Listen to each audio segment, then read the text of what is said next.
Happy Friday to everybody. We got a special show. It was supposed to be a 4-banger. Nico had some stuff with his family to tend to, just hanging out, probably playing board games because he's a father of the year. But we still have Tom TD, Mike Storey. Those of you that don't know, Tom TD, a new member of the crew. He's going to be, you're going to see a lot of this guy. He's amazing. Tom TD's what you'd like to be called, right? Love it. Fits the mold, fits what I used to do. We just keep it rolling. He scores CDs. And then we all know Mike Storey. I had this whole thing of like introducing the lineup. So here's the lineup. Allow me the pleasure of introducing you to Blade, Laser, Blazer. Awesome. Love it. It worked better with Nick Owen here because there was going to be 4 people. But yeah, Blade, Laser, Blazer. All right, free agents, gentlemen. It's a good class this year. How are you guys feeling about the free agents class in general? Quarterback's a little weak, wide receivers a little thin, but the running back and tight end class are top fucking notch. Yeah, man, running backs. Wide receivers in particular, which is good because it's top heavy, but it's not a particularly very deep wide receiver class, and the running back class leaves a lot to be desired. So if teams want to make their hay, free agency seems like there could be some splashy moves made here, and we are creeping up on the legal tampering period very, very quickly here. I love how you call it legal because there's a lot of illegal stuff, right, Tom? You know what's going on. You're a Cowboys fan. You're a Cowboys fan. You know this. Oh, yeah. Shady shit's happening behind the scenes, no doubt. But definitely looking forward to, even at the Combine, there's going to be a lot of talks being had. I know that's the whole ordeal that Dallas and Mergliotta are sitting down having their whole GP talk. So going to see some stuff here moving soon. You're a Cowboys fan, so I came across this clip the other day, and it's one of my all-time favorites. You guys are going to love it. You know it. For you as a Cowboys fan, I have to play it. It's really unfair. It's my team. It's my quarterback. And if you guys do that, man, it's unfair. We lost as a team. Did I tell you that my business partner went to the Super Bowl last year and they had dinner at a steakhouse at the Fontainebleau, and they were one table over from Des Bryant wearing a frilly shirt and cowboy hat out to dinner? How great is that clip? Like, of all people to say that line, like, that's why it's one thing to say the line, but we all know T.O. is probably historically one of the worst teammates, like wide receivers generally are. But, like, he was the worst of wide receivers and had all this shit he said about Tony Romo and all the previous quarterbacks. And then to cry. Were those real tears, Tom? First and foremost, I'm just going to say I'm happy you didn't play some sort of, like, Brokeback Mountain clip or something. Once you led that with the Cowboys, really thought that's where that was going. But I don't know. T.O.'s a lifelong showman, and it was probably just an act if you ask me, but I wasn't there. Can we give him the Oscar? Because those looked really real tears. And my biggest moment besides that from T.O. that I always think of when I think of T.O., besides the awesome stuff on the field, which we know was an all-time receiver, was just the off-season doing pull-ups in his driveway, shirtless. Like, that's the most T.O. thing. Like, who does that? And just what a wacky dude. And then, like, we thought he was wacky, and then in comes Antonio Brown. And he, like, set the mold for wacky and CTE and just crazy stuff. But, man, the NFL was better with T.O. in our lives. I feel like T.O., Antonio Brown, and Ocho Cinco were, like, the 3 guys in our generation that just broke the internet, broke fucking ESPN. And it's just always something with these guys. And I feel like now receivers are just kind of, like, trying to live up to that diva receiver status. And you have a new one now in George Pickens potentially returning. But, like, he just more as a diva on the field, right? Yeah, like what's his off-field stuff has been pretty minimal since he got into the league. It's just the effort that he gives on the field. So we don't have who are the big personalities in the media that we used to have? Like you mentioned, Ocho Cinco and T.O. Like hell, even Odell Beckham, he's gone now. Gone, yeah. I was gonna say go back to what's his name? He wore a big fur coat to the Super Bowl. Joe Namath? Yeah, Joe Namath. God, Joe Namath was bad, bro. I know it may be a hot take, but like I know numbers are hard to like quantify back in the 60s, but like Joe Namath, like Broadway Joe, it was just New York City. Like, Tom, was Joe Namath even good? Or like, did he deserve the hype and like the fact we talk about Joe Namath now? Why? Because he won a Super Bowl? I mean, that gets you a lot. Getting that Super Bowl ring. I mean, I wasn't super privy to a lot of my Joe Namath exposure was going back and rewatching. Wasn't a whole lot of live and in the moment. I mean, he's in the Hall of Fame, man. So, like, I don't want to take anything away from him. I'm shitting on the guy's grave. Is he alive? If he's not, I he's can rolling shit on over people's graves that are still alive. Yeah. We've done a lot in this show. I remember the Pee Wee Herman death was a big thing we had in this show, and that was Nick's epic quote about Pee Wee Herman being the second man, that most famous guy that's ever shot a guy in the back of the head in a movie theater. That was amazing because we all know Pee Wee Herman, shot a load of white man juice in the back of someone's head in the movie theater. So it's pretty awesome. Good for you, Pee Wee. All right, let's get into these lists here. No more banter. Get into these lists. We're going to go position by position. We're going to start with quarterbacks. Not the greatest quarterback class. Get your comments in, gentlemen. We're going to answer them all in a timely manner.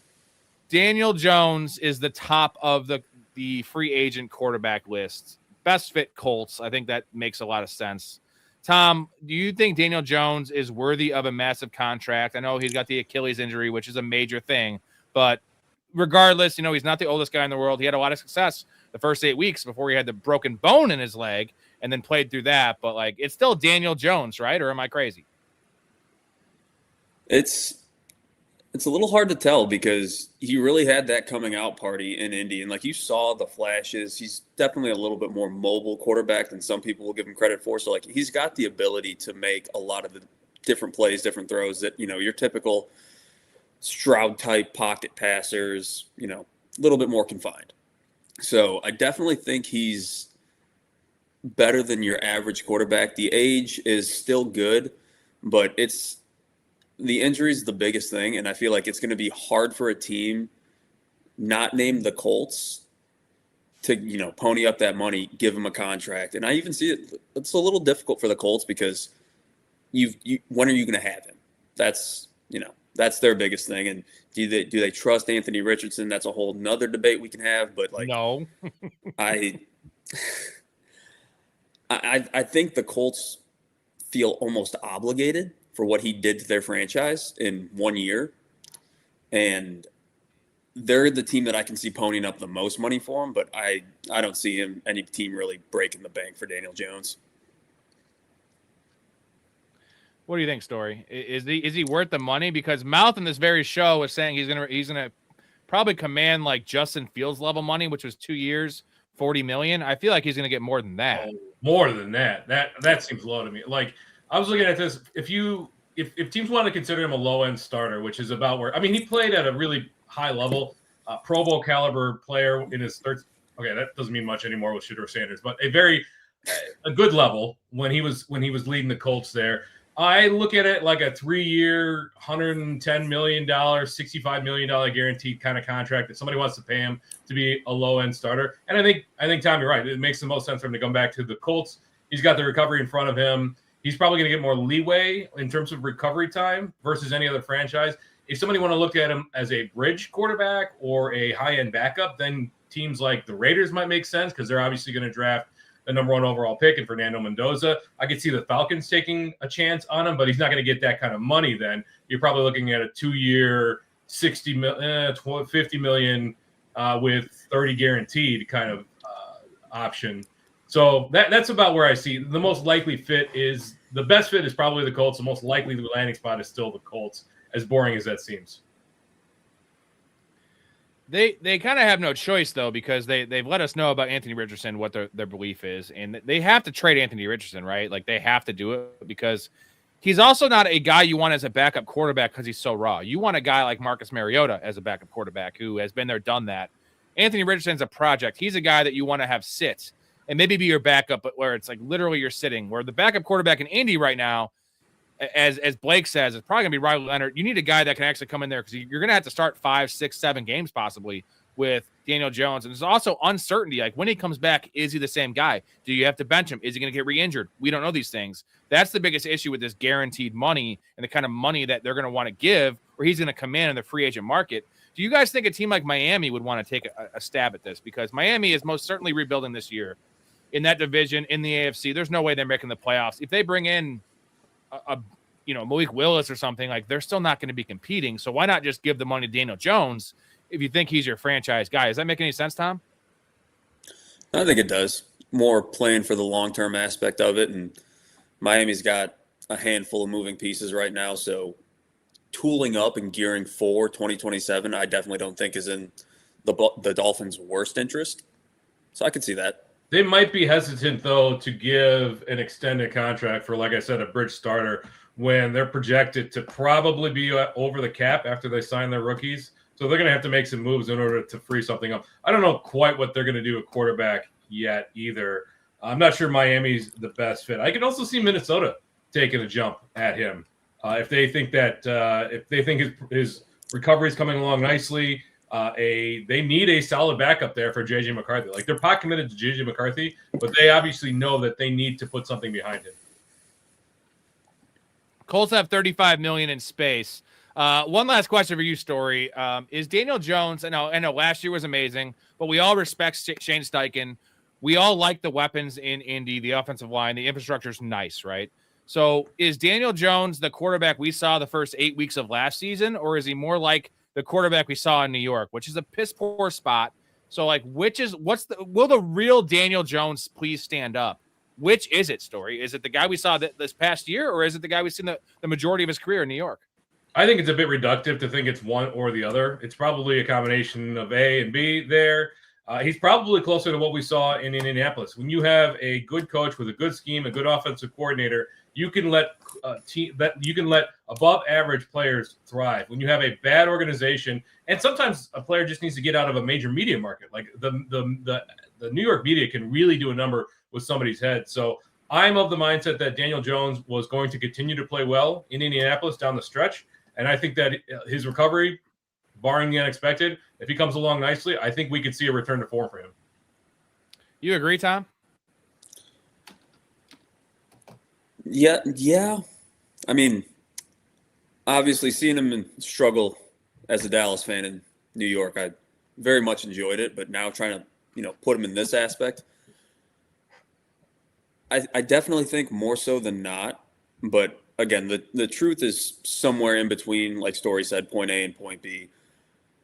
I think the offensive scheme in Indy lets him thrive and it plays to his strengths. To me, he's this generation's Alex Smith, where he's a guy, if you put the right pieces around him, he'll get the job done. But if you kind of leave him hanging out to dry, like you're going to get middling numbers at best. That is very fair. Next guy, Malik Willis. Gonna get a bag, man. He's gonna get a bag. It's funny. This is that Anthony Richardson situation where it was probably worse. I think he was worse in Tennessee than Richardson's been in Indianapolis. Super raw prospect, not the most draft capital like Richardson had. And then, 2 games 2 years ago with the Colts, or it was 3 games 2 years ago, and then 2 starts this past season, 5 starts with the Green Bay, and he did really well. Efficient, looked explosive, looked the part of that dual threat quarterback. So a lot of people are saying Dolphins. I have on here Dolphins. Storey, the Dolphins, the best fit. Does this make the most sense? Because they're most likely going to cut Tua, and they need a bridge guy. And this is a guy that's going to require, probably more than the Fields contract, but not like a massive, $40 million contract. It's somewhere in between. Yeah, I would guess it's probably going to split that right down the middle. Prior to McCarthy signing to Pittsburgh, I would have sworn that they would have let Rodgers walk and Malik Willis would have slotted right in there. He seems like a very Pittsburgh-type quarterback. That is dead and gone because almost certainly Aaron Rodgers is coming back there. This sounds pretty boring because everybody has Malik Willis going to the Dolphins, but they need a solid starter, somebody who's not going to command a ton of money on the open market. Let's not forget, like Malik Willis, he's shown in limited spots in Green Bay, but his 2 years in Tennessee were extremely underwhelming. So he's not going to carry the big money that we would expect from a big name, a round 1 or round 2 free agent. Like this guy was drafted in round 3. So I think it's going to be a little tougher than you think, Rob, for him to get a bag, so to speak. It's going to be I think you're going to be underwhelmed by the contract he ends up signing. Nick, does he deserve starter money though, and to be a starter because he has looked great? But Tom TD, there you go. The other thing though is this Matt LaFleur, right? Because you've seen this with other guys where elite coordinators, elite head coaches, quarterback whispers, if you will, Kevin O'Connell in the past. They get their hands on this reclamation project and then they do well, especially in small sample sizes. And that's what Malik Willis was, because it was so bad in Tennessee, but so good in Green Bay. So, like, which is it? Is it the guy we saw in Green Bay, or is he more likely the guy that we knew was a project and may never have it figured out? I think you've got – now, if you want to tie, and it's not necessarily hard to do because where Malik Willis had most of his success was in Green Bay, tied to LaFleur, you've now got Jeff Hafley in Miami. So how much did he, see the success, see how well Malik Willis operated in LaFleur's offense versus everywhere else he's been? Because it hasn't always been great. It's always been a struggle up until Green Bay. So if you want to put your chips in on Hafley knowing how to use him because he was there in Green Bay, then yeah, potentially that's, that could work out. And I think that's another reason, obviously all of the reasons the Dolphins need a quarterback, yes, but that aspect of it, I could see somebody tying on and holding on a little bit of hope to. But end of the day, I think it's going to be a struggle. That infrastructure is not set up right now for a quarterback to succeed. So I think you're looking at a bridge at best. Well, that's why it's such a great spot for Willis, though, because, gone are the days where you had elite weapons. You literally have Jalen Waddle, and now A-Chain's a nice weapon out of the backfield, but like your pass game options are really bad. They just cut Nick Westbrook-Ikini. Like, they don't have anyone. They have Jalen Waddle, who's rarely he plays a lot of games, but he's always in and out of the lineup. Like, he's not a one. Tyreek Hill's gone. You have Malik Washington's a gadget player. Darren Waller, if he's even there, is a geezer. Like, there is nothing there. So like, there's never a better. This is a great spot for a scrambling dual threat quarterback that's not really that polished, because the passing game is going to be trash. Like, you don't really have much to work with there. And whether they draft somebody that's another rookie, like it's not like you're going into the Bengals situation where you can't have Malik Willis because he's going to bring down these high-paid receivers. You don't have any high-paid receivers. You don't have a lot of weapons. And the only weapon you have is Devin A-Chain, who is kind of perfect for Willis because Willis can be a check-down merchant.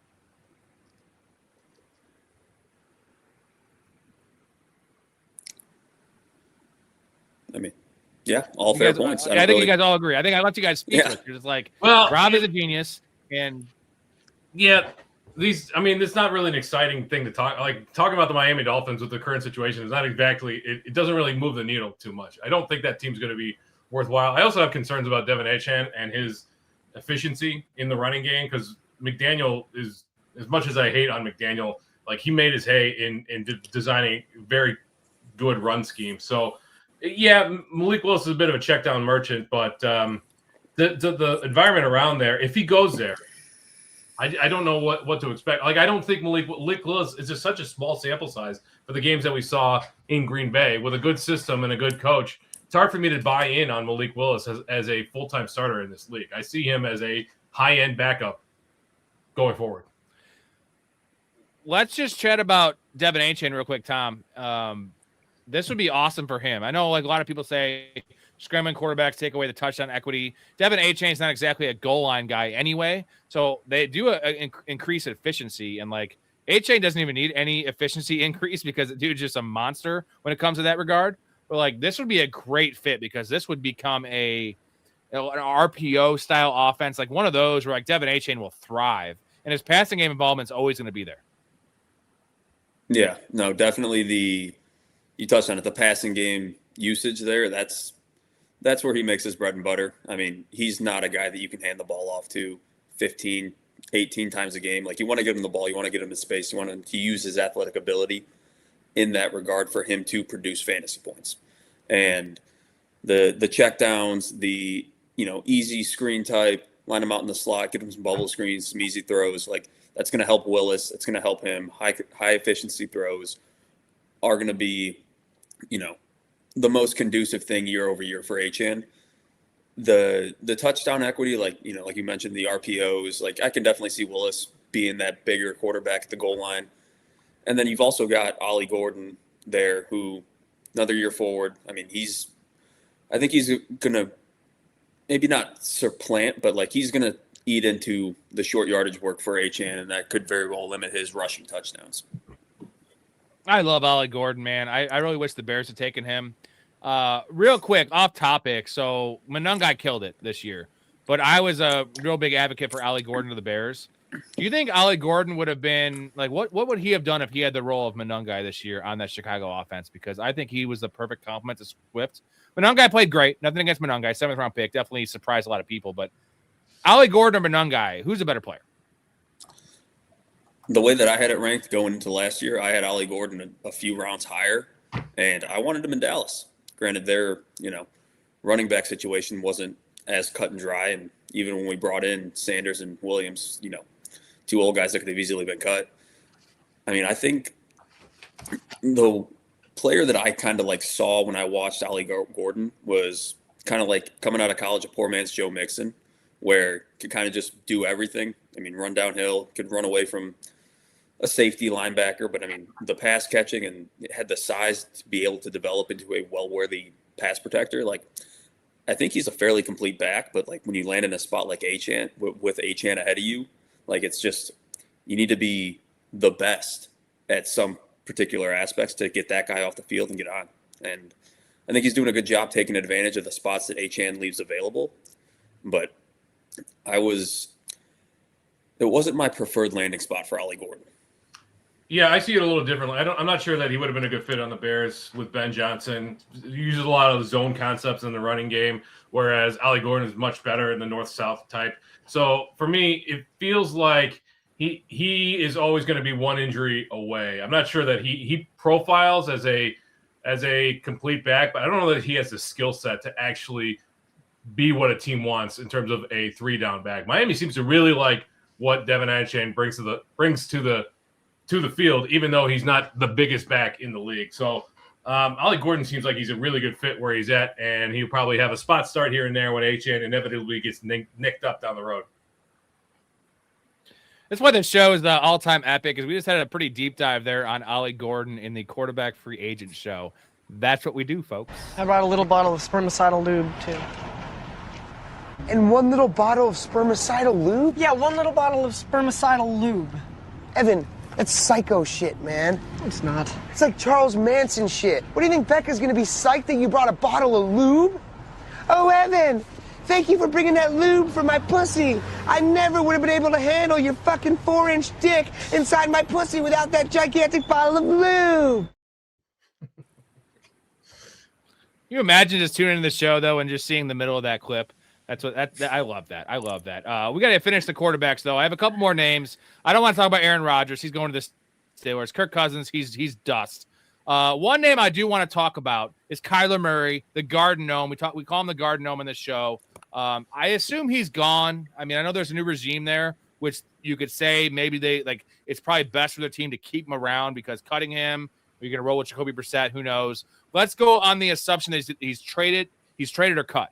Where there's some destinations there. The Jets are a big name, Dolphins as well. What are your guys' thoughts on Kyler Murray and then landing spot? Tom, I'm going to start with you. We had a pretty deep dive on Kyler Murray the other night, but he's 28 years old, dude. He's 28 years old, and if he's cut especially, you're getting a bargain. If you trade for him, the Cardinals will probably pick up a chunk of that contract. It will only cost you a 2nd, 3rd, maybe 4th round pick. It's an appreciated asset. This is good business if you get him. Yeah, and definitely think the Cardinals are going to have to eat some of that contract if they do decide to trade him. I mean, the Jets makes too much sense just for this point in his career. With what he's done to this point, like a team will definitely take a chance on him to try to boost their franchise, and I feel like the Jets at this point are just scraping and clawing at anything that can try to hold that offense together. And if not, like maybe that's the end of the whole Kyler Murray experience. After that, he just maybe transitions into a backup, and the Jets are a place where quarterbacks go to die. So if he is on his deathbed, that would make sense. Story, is there hope for you? Because we haven't had this conversation. Is there hope for you with Kyler that like he could figure out some of the work ethic stuff and teammate stuff, and like actually put the work in, get in the goddamn building, and become a franchise quarterback? Yes. I mean, there's always hope. He's the number 1 overall pick, and he was the number 1 overall pick for a reason. I really would like to know how I know that they could cut him after June 1st and save about $5 million against the cap, but they're not going to want to like cut him outright. Like they got to find a trade partner. And the Jets, yes, I mean, Tom hit the nail on the head. That's where quarterbacks go to die. It's a bad organization, a bad franchise. They're going to make bad decisions. But the big question is like Kyler Murray, if he doesn't get traded, where is he going to want to sign? Is he going to want to take a backup deal in Minnesota or Atlanta? I mean, that would be a big opportunity for him to kind of sign a 1-year backup and then play his way back onto the field. Not sure if his ego will allow him to do that. It's tough to get inside that man's head. Would it be a backup deal in Minnesota though? Like JJ McCarthy, folks. Like that's all I gotta say. JJ McCarthy. Like if Kyler Murray can't beat out JJ McCarthy, hang it up and go play baseball, bro. So I was thinking about this when it came to Aaron Rodgers because the one place that Aaron Rodgers could go, it's 99% certain he's going back to the Steelers or retires. But the one place, if he didn't, would be Minnesota because of his long-term relationship with Kevin O'Connell. And in that case, you're not bringing Aaron Rodgers in to be a backup, which means that you would have him be the starter and you would have J.J. McCarthy sit. But how does the fan base react to you starting your number 1 overall pick last year and then you turning around and benching him for a year? And I'm not sure there's a fan base in the world in today's NFL climate that would allow you to do that. Tom, do the fans in Minnesota have eyes, though? Because I know the optics and, like, the facts of the matter is you traded up to get J.J. McCarthy, but the eyes, if they can actually watch, they would love that move because you're not giving up on J.J. McCarthy at that point. You're kind of you're pushing him back 1 year. He's a very young quarterback, and saying, learn behind one of the greats, and maybe in the clause or you could talk to Aaron Rodgers. This is not Aaron Rodgers' MO, by the way, tutelage, right? Tutoring quarterbacks. But maybe in this case, his last year, his swan song, it's like you're going to be the starter. Along with that, one of the deals is you got to be nice to J.J. McCarthy. Just nice to him. Just load up on the ayahuasca and be nice to J.J. McCarthy. Yeah. Trip your ass off, bro. See, I don't know. Like, if a Vikings fan watched all 17 games, you would have definitely seen the stark difference in just how effective that offense ran when Carson Wentz was in there. And who is Carson Wentz at this point? But I think tempering expectations and pumping the brakes on McCarthy a little bit is going to be the best thing for him. And getting a guy like Rodgers, who's just a seasoned veteran in there to, let him work underneath. The Vikings have already publicly said that they want to get some sort of quarterback competition in there. So, whether that's like, if that's a Kyler aspect, then yeah, that's competition. And, McCarthy could still end up being the starter. If they go the Rodgers route, then it's like, yeah, you're going to sit until, the 49-year-old Rodgers gets hurt in some capacity. The one thing that I will say is a little on topic, off topic is if Rodgers doesn't go to the Steelers, doesn't go to the Vikings. I mean, I've done the whole coaching map, so on and so forth, who's where. Nathaniel Hackett, who is Rodgers' buddy / puppet, like he was in Pittsburgh, right? Yeah. And the Jets. I think he brought him to the Jets, too. Yeah, Jets. That's yeah. Sorry. Yeah. He's in Arizona now. So if they do get rid of Kyler, does Hackett make a big push with that new regime? Just like, hey, if Rodgers doesn't want the Steelers, let's get him here. If Aaron Rodgers, though, like, there's no way he would you're going to die in Arizona, like, on many fronts. Also, look at that division. Like, you have no hope. At least the Steelers have a little bit of hope. We saw it last year. They made the playoffs. The Vikings, yes, tough division, but they were, they're 1 year removed from winning 14 games, right? Like, the Cardinals have to compete with the Rams, the Seahawks, and the Niners. There's no world. Aaron Rodgers, when he was 26, probably could not win that division, right? With his rosters constructed like they are. He ain't winning at 41. I will say the Cardinals would never trade Kyler Murray to the Rams, but if he ends up getting cut after June 1st, would it surprise anyone to see him slide in as the backup to Matthew Stafford in kind of rebuild his stock under Sean McVay? Might be a good environment for him. And LA is eventually going to need an heir apparent to Matthew Stafford. He can't play forever. Do the Rams just become one last question for you guys? Sorry, go ahead. I was just going to – do they become the new Arizona in, a little bit further north once McVay and Stafford are gone? Because now you got Kingsbury there as the OC. Yeah. As a head coach, he does not impress me in the least, but he's not a terrible coordinator. No, I think he's a good coordinator. He's above average. I wouldn't go that far. Do you think Kyler – you hate coaches, Storey. We all know this. Tom TD doesn't know this. Storey hates coaches. They ran a train on his mother as a kid, and he a couple guys in headsets, and he could just never get past that. So Kyler, if he was in Minnesota, is this a quarterback competition? Is this a competition, or is Kyler going to win Kyler would win the job, right? Like, just look at pedigree, age, experience. Like, J.J. McCarthy's not ready. That's just the bottom line. And you have a pro-ready team, a winning team, with Justin Jefferson, with some of the other weapons there, if they keep Addison especially, like you would not bench Kyler Murray because I don't think he'd agree to go there unless it was a trade. But like this would have to be Kyler starting. And is it a good spot? Because Kevin O'Connell does not like scramblers. He likes guys that are quick processors, right? Guys that are taller, that can get the ball out quick. That's not Kyler Murray, but he definitely has more talent than Nick Mullins and some of the other guys, Joshua Dobbs. There's been a lot of guys that have succeeded under him. That Kyler's way better than all of these guys, right? Like I would argue Kyler is better than Kirk Cousins. As much as we shit on Kyler, like Kirk Cousins just is a compiler, right? Like he's a good quarterback, but what has Kirk Cousins ever proved to us? Anything? Has he? I mean, honestly, what has Kyler Murray ever proved to us, realistically, other than like, yeah, he's great for fantasy, but what does he bring? He's never elevated the Cardinals ever. Well, no, he was 7-1 in the MVP voting one year. I mean, he Daniel did that Jones in multiple was years. 11-2 and in the MVP consideration, and you're worried about him turning back into a pumpkin. Like anybody can. I guess what I'm saying is essentially Kyler Murray is a scrambling version of Kirk Cousins, right?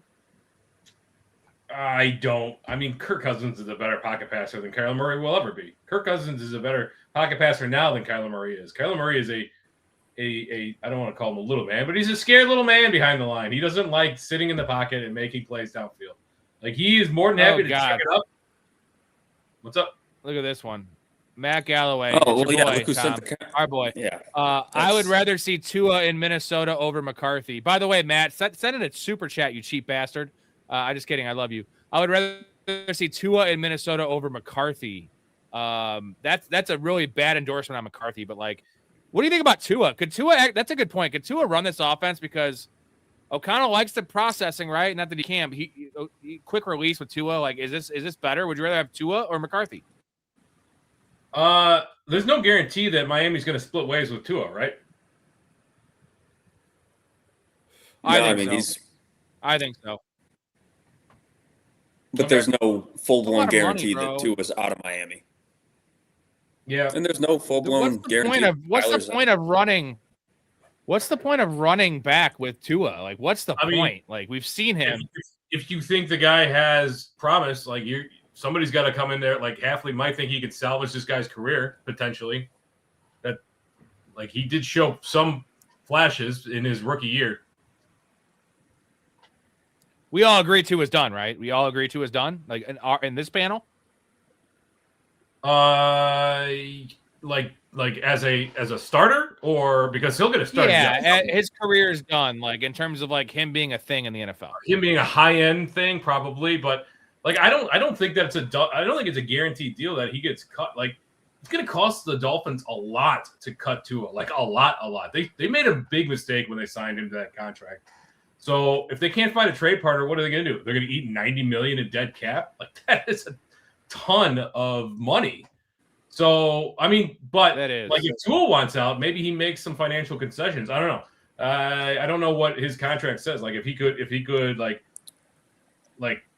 extend out the signing bonus. I don't know. The contract stuff is really weird in the NFL, but like, I don't think it's a sure thing that he's out of Miami. Tom, are you out on Tua? Like, are you with me or that you're just done with him? He's done. Just no hope. Yeah. I mean, at this point, I think I've seen, and everybody's seen all that they need to see, and people are more concerned for his safety than wanting to see him succeed in the NFL. As they should be. Like, I've never seen a player like he literally has less mobility than Aaron Rodgers right now. Like his playmaking, like out of script is a 0 out of 10. His arm strength is like a 2 out of 10. Like all the things we look for, like all the things Josh Allen excels in that he's elite in, Tua is negative on. And like, I'm sorry, football is not just going to be on script. And somehow for a year and a half, let's credit Mike McDaniel a little bit. He made Tua into a Pro Bowler, into the best offense in the league. And now you see the true colors of Tua. And Story, you've mentioned it, might be the concussions. Like, he's not an old dude. He's a geezer though back there. Athletically, the hip injury coming out of college, I don't know what the hell it is, but the dude is athletically a 0. He is a 0. He's got nothing. Yeah, but draft capital still means a lot to coaches. I don't know what Hafley thinks. We'll have to see what they do. They won't make any moves before the draft. They won't make any moves on Tua before the draft, I wouldn't think. Phil says pumpkin is a slightly racist term. Huh. I mean, it's racist towards Halloween. I don't know. I think you don't know what show you're watching. We're all pretty open-minded around here, but like, come on, bro. Look at this. This is Laurence Olivier in Othello. And this is James Earl Jones. Now look at how close they look. Look at that. James Earl Jones doing a great blackface. James Earl Jones has a black face. He's a black man. He's not black. James Of course Earl he's Jones- black. He was Darth Vader. Darth Vader was black? No, See, okay, there we Darth go. Vader was not black. They took the mask off. He was white. All right, you guys ready to get to running back? Something a little more juicy. That quarterback list is left a little bit to be desired. I mean, like, they have this graphic I pulled up. Before we jump into running backs, because it is exciting, who's the biggest name on the free agency market? Like, none of these really move the needle. But, I mean, teams don't, like, really let quarterbacks walk, right? Like, when was the last time you saw a guy sign for $500 million on the free agency market? I mean, Kirk Cousins is probably... There's nobody. Kirk Cousins is washed, though. No, but the last time when he signed with Atlanta, that was the biggest free agency move that we've seen in quarterback in years, right? 3 years, $150 million guaranteed, all guaranteed, like that. He reset the market for what it means for guaranteed quarterbacks, guaranteed money. This is a good one from Blake. A lot of talk about Green Bay releasing Jacobs for cap space. Blake, shut up, Brick Flair, our media manager on the channel. We appreciate you, my dude. He's a huge Packers fan, so he's kind of tapped into this thing that we're probably not tapped into.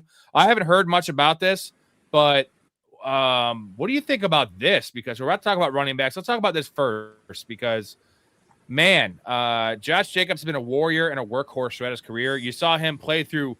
He actually played through his own detriment, right, of all those injuries. And as a fantasy owner of him, I was pissed because I needed him for the playoffs. He kept on playing through that knee injury, and he just was not the same player. It was a bad year all around for Josh Jacobs, take away the touchdowns. Would they release him? And is that a smart move? Because it's one of these things where you want to release a guy 1 year early, not 1 year too late. And this would be an example of 1 year early, which it's a Bill Belichick move. So, Tom, is this a good call to just release Josh Jacobs and just move on from him? Because there's 1 or 2 years left for him max. Yeah, and I'm not sure what the dollars and pennies look like to getting rid of Jacobs right now on his contract, but I feel like that is something that Green Bay would probably do. Just them trying to be nuancy and, fancy, just get ahead of it. I do think that would leave an immediate hole in their backfield. I don't think any of the guys that they have, and credit to Emmanuel Wilson enough where it's like he did fine filling in, but I don't think he's ready to step up and, be the leader of that backfield. So that would immediately make a very tantalizing destination for some of these free agents for sure. Yeah, I would agree. Like the big consideration is, will they sign a free agent in the offseason? Your Travis Etienne's, your Javonte Williams, and I don't think so. Based on the roster construction, Tom, you mentioned it. Like, who's there in the backfield? Chris Brooks, fine. Emmanuel Wilson had some flashes. What's his name? Can't stay healthy. They would Marshawn, thank you. They would save $11 million against the cap if they cut him. So he's a potential cap casualty. But based on the depth chart, the amount of money that these free agents are going to get, I don't think he's going anywhere. Like, they're not going to be that much over the cap that they can't restructure a little bit. and be fine come the season riding with Josh Jacobs. Like, we forget how good Josh Jacobs was the first 9 weeks of the season or whatever it was. I mean, he was the running back 4 overall in fantasy football, and Rob, you mentioned it, to his own detriment. He started playing through injuries, and whether injury, bad play, whatever, he ended up limping out of the season. So he comes back healthy. I feel strongly that the Packers are going to want to move forward with him next year. I would argue his fantasy production was much better than his real life eye test production, because the guy didn't have a 100-yard game all year. Like, he's nearing the end of the road. Him and Joe Mixon have similar career paths, and that's the name I'm going to throw out there and get rid of him. As you know, Storey, I love Emmett Johnson out of Nebraska. I think that's a perfect fit. You can get him in the 2nd round. I'm just throwing it out there. And again, I'm a Bears fan, so I don't give a fuck about the Packers. I love you, Blake. Smitty says, shout out to y'all for helping me win 2 ships this last season. Right. Shout out to you for watching the show, and get in the Patreon, professionalfanatics.com. Now, obviously, we helped you without getting the Patreon, but you get the elite advice in the Discord. You get one-on-one conversations with me, Tom, Storey, Nico, Ray, you name it, as well as a bunch of other perks, guys. So if you want to support the show, give us some of that cheese that you want, I guess you'd say. If not, then just keep on tuning in the show. We appreciate you. I'm going to hit you guys with the intro before we get to running backs, because I made an intro especially for you guys, but Nick goes on the show, but it's still hitting.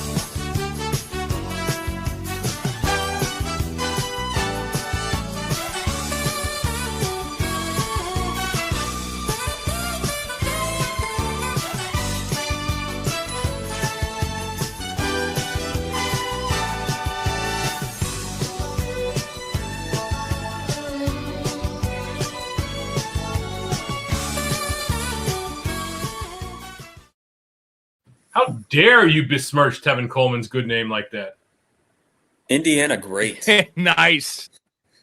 Yeah, Tevin Coleman had a nice little career. Before we get to running backs, if you guys are interested in supporting the show. From Illinois, you know that? He's from Oak Lawn or Oak Forest or something like that. See, he's already better than Travion Henderson already. If you want to support the show, also shout out to the Patreon subscribers. We appreciate you. Besides just supporting your boys, a lot of good stuff. Access to the Discord community fantasy leagues. One more spot left in the Dynasty League. Guest appearances on the pod. You want to sit in between where Tom's sitting or where Storey's sitting. We love having fans on the show. Free merchandise giveaways. I give away these hats. Tom, I got to get you a hat. And yes, please. Access to the early plays, the early bets. 96 and 58, gentlemen, on the year in player props bets. 4 years in a row, 205, 125. We don't lose money. We haven't lost money any year. Quite the opposite of that. We win a lot of money for you guys. So you can get the bets on Saturday night when I release them on the show, or you can get in the Discord, get them on Wednesday, and get the actual odds I get, which might be the difference of winning 3 or 4 more bets than what you might already win. And that's money in your pocket. So help us. We'll help you. That's what we do. It's the place to be, the Discord, the community. It's a great community, a lot of awesome people, positivity, respect. That's what we preach around here, as well as, you might have some Darth Vader black jokes, but that's all in good fun, right? Dave Chappelle can do it. I can fucking do it. And if I can't, I'm still going to do it. I don't give a fuck. Don't give a fuck. You guys know that. No fucks given. All right, let's move on to running backs, boys, because that quarterback class was pretty weak. The only other one we could talk about is Geno Smith, but I don't feel like he's worth our time talking about, right? I'll agree with that. Not really. I mean, he's going to sign a backup deal somewhere. He's going to make $12 million somewhere next year. It's not it. Probably still better than J.J. McCarthy, but Breece Hall. So I think these top 3 are all kind of interchangeable. Kenneth Walker, with what happened in the playoffs, has made a push to be the number 1, but let's give Breece Hall, based on his age, based on his, Kenneth Walker, we always say has the issues with pass blocking. Breece Hall is a true 3-down back, and we have on here best fit Broncos story. Breece Hall, there's a chance he gets tagged. I don't know why they'd tag him. I don't know why they'd re-sign him. They have a 2 or 3 year rebuild out of them, and they should have traded him, is the point. They should have traded Breece Hall for even a 3rd-round pick or a 4th-round pick. They didn't do it. They traded everyone else. They wanted a 3 from Kansas City. Kansas City will give you a 4th, and they said you can kick rocks. So they made a mistake. I don't think they'll tag him, but again, the Jets, as we've said numerous times on this program, they're a bad organization, and bad organizations make stupid mistakes. Broncos doesn't really. I'm not really huge on that one. I think Houston is actually a pretty good landing spot there. The way he runs that gap scheme that they run there, very good. Obviously, Joe Mixon is done. And then they like Woody Marks. They want to get him on the field, but the guy clearly cannot stay healthy. It wouldn't surprise me for Houston to make a push, feel like, well, okay, we're one piece away from going deep into the playoffs. Let's bring in a big name. Breece Hall seems like the kind of guy, get a 4-year, $60 million deal, something like that? TD, what are your thoughts, real quick? If you didn't, you just new to the show, but like we have a new name. There's a blue tent, people that like have stock in the blue tents. It's like Monopoly. Woody Marks has hotels in the blue tent. He owns the blue tents. That man was in the blue tent literally 80% of the games he played this year. The weird thing is he always came back into these games, but I've never seen a player. We've never seen a player that just is hurt every game. Every game. Oh, I will remind you of Jalen Waddle, but that's a fair point.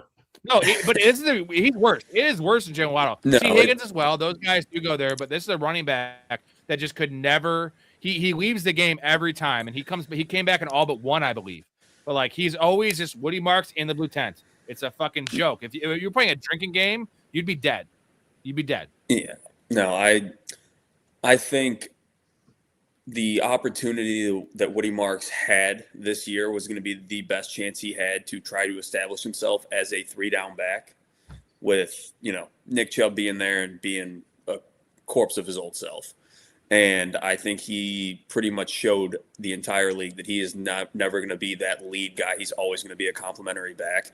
And he looks small. Like, I know he is small. Yeah, but, I mean, as far as, like, height, weight, and everything goes like that, he's top of my head. I want to say he's fairly comparable to, like a James or a Dalvin Cook around that, like, 200, 205 mark, maybe a little bit less, but a little bit less height, but, like, he does not wear his weight well. And I think he's just, at this point, just a third down type back the rest of his career. I'll agree with Storey. I don't love the Breece to Denver fit. I mean, I think they've got a good piece in RJ Harvey and another couple of complimentary backs you can mix in with Harvey to get a very good productive run game out of. And I want to see Breece Hall to the fullest. I want to see him go to a spot where he's got next to no competition. I mean, I think the Texans gap scheme would fit him well and just ask him to, be a part of that offense that wants to be run first. So, like, I think he would get a lot of good value there. But, like, I like the Saints. That's a good one. That's a good one. Pair him with Kellen Moore. You're gonna throw the ball to him a little bit. You're not gonna ask him to catch a million passes. Kellen Moore doesn't, throw to his running backs a whole bunch. But I think the direction that they're going and the piece that they got in Tyler Shuck inspires enough confidence where they can try him out for a few more years, see what they can build around him, and see what kind of success they get. And I think Breece Hall would be a good piece into doing that. We need a free Breece Hall t-shirt because that's a great point about the Saints. And yeah, they have Devin Neal there, but I promise you that as much as we talk shit about Woody Marks, by the way, I believe Woody Marks was a 4th-round pick. I think Devin Neal was also a 4th or 5th-round pick, but I'm pretty sure the Texans think more of Woody Marks than the Saints do of Devin Neal. So, and Alvin Kamara at best is going to come back for 1 year at best, and that would just be a team-friendly, I'm going to come play 1 more year as an ancillary piece. He can't stay healthy. The eye test is really bad for Alvin Kamara. So this would be a good spot. And let's not forget, man, the Saints offense is upstart. Like, as much as we're all a little hesitant about Tyler Shuck with his age coming out of college, like, that was a pretty exciting offense the last 6 weeks of the season. And it was decent with Spencer Rattler, but it took up a notch there. And Kellen Moore is that offensive mind that, let's not also forget that Breece Hall led the NFL in receptions for running backs 2 years ago. I believe it was 2 years ago. And not many players have the skill set to do that. Whatever you want to say, if it was, out of necessity because they had no receivers and the offense was trash, leading the NFL at your position in receptions is something. That is something. And Breece Hall is multiple years removed from his ACL. I like Breece Hall. I think the sky's the limit for him, and he deserves to be in a spot where he gets all the work. And I just want to see it for fantasy, for real life, for the dude. I like Breece Hall. I think he's a good teammate. I think he's a good dude. And I have no questions about Breece Hall. Where like Kenneth Walker, I love the guy, explosive. There's questions about Kenneth Walker's 3-down skill set. I mean, the Seahawks showed us that with Zach Charbonnet, even George Holani in the playoffs, playing 33% of the snaps. Like, this is the playoffs. Like, if you trust the guy for 3 downs, you think Breece Hall would only be playing 65% of the snaps there? I think not. So Breece Hall is worthy of that mega workload. And we just need to see it. The Saints, great call, man. Storey, that would be so good. That's the best fit for his fantasy production, right? Yeah, probably. Like, it depends, because Washington would also be a good landing spot. Like, you looking at a team that just ran through a committee and they need like a veteran running back there. That is a team, if they can right the ship and they have good offensive production, then Washington, I think, would probably be the best opportunity. The downside is obviously Jaden Daniels taking away rushing attempts by scrambling. But man, like, I think Washington's offense could bounce back and be better than the Saints, and I would rather have a touchdown equity than worry about a few quarterback scrambles. You agree, TD? Yeah, I definitely think you get that touchdown equity as well baked in. And like, Jaden Daniels is a scrambler and he'll take away some of those rush attempts, but like he's very similar in like the Lamar aspect where he's not going to take the ball himself at the goal line. So very much leads for Breece Hall to get into the end zone. I don't know, they say they like JCM, but they did everything but show us that. Yeah, they use a lot of Chris Rodriguez and a lot of McNichols last year. Commanders have the fourth most cap space, $74 million. So that is a great spot there. And then the other team we're talking about, the Saints, are negative. Saints are always they're 6 minutes in the holes. Saints are always like over the cap, but that team knows how to readjust and push money out and et cetera, et cetera. Like you hear about the Saints being in cap hell every single year. All right, Travis Etienne, second name here. A lot of people are just projecting a re-sign with the Jaguars. I disagree. I don't think there's any way they re-sign him. I know they love Bashal Tutin, and I know they actually love LaQuint Allen more. So, like, as in they like LaQuint Allen as the ancillary piece. And Bashal Tutin, if you have LaQuint Allen there, that's a nice 1-2 punch. Maybe bring in a veteran running back, maybe a Javonte Williams or something like that. That's my thing for the Jags. Tom, do you think that Etienne's gone? Because Trevor Lawrence has also kind of become their goal line specialty, right? He is kind of their goal line runner, 9 rushing touchdowns this past year. And Etienne is he's just been average, man. He was good this year, but like, I think he's not worth the money and they have other needs. And why would they bring back Etienne? Yeah, I mean, there hasn't really been a whole lot of chatter on this one, but the little bit of chatter that there has been is kind of sounding like Etienne is going elsewhere, going to test the market. And if he does, this is a spot where Houston is a spot where I think he would fit well with that complementary piece. You saw him work well in tandem with Tutin in Jacksonville. He can do that with Woody Marks in Houston, still be that downhill guy. I mean, he ran a little bit better in between the tackles this last year under Liam Cohen than I have pretty much seen the past few years in Jacksonville. So I think he could, handle that early down workload in Houston and let Woody Marks spell him a little bit.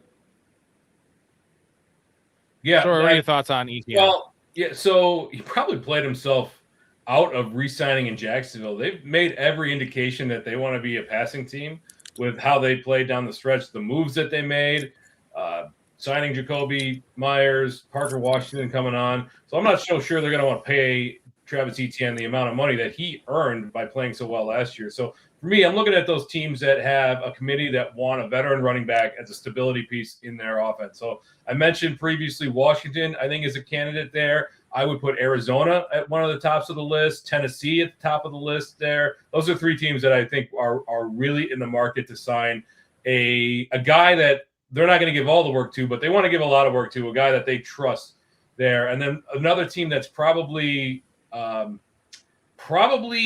stupid enough to do it would be the Jets. They've got far more pressing needs, but wouldn't it be just so New York to just sign a running back and think like, oh, well, Breece Hall was the problem. We'll just bring in Travis Etienne. They're basically the same guy. Yeah, they have Braylon Allen and Isaiah Davis, who they like, which just give it to Braylon Allen's 22 years old, maybe 21. He's future of that franchise, and we love Breece Hall around here. What are your thoughts on Braylon Allen, Tom TD? You like him? Let him be everything that we wanted A.J. Dillon to be. Just do it. Yes, exactly.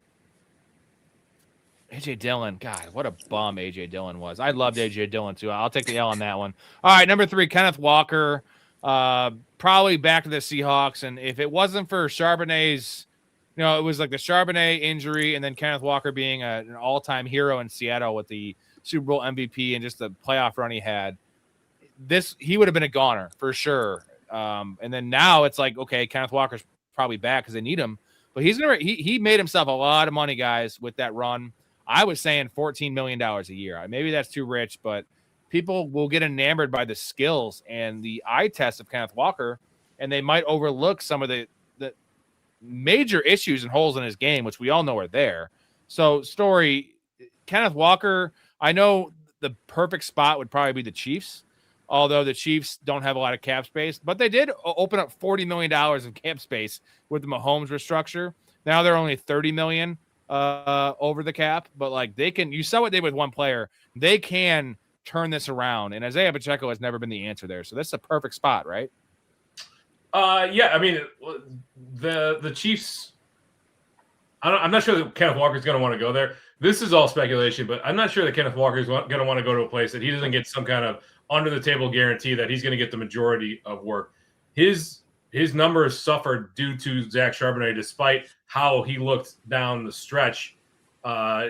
He proved that he could be the linchpin for this offense. He's the Super Bowl MVP. I think 14 million sounds right. Sounds high.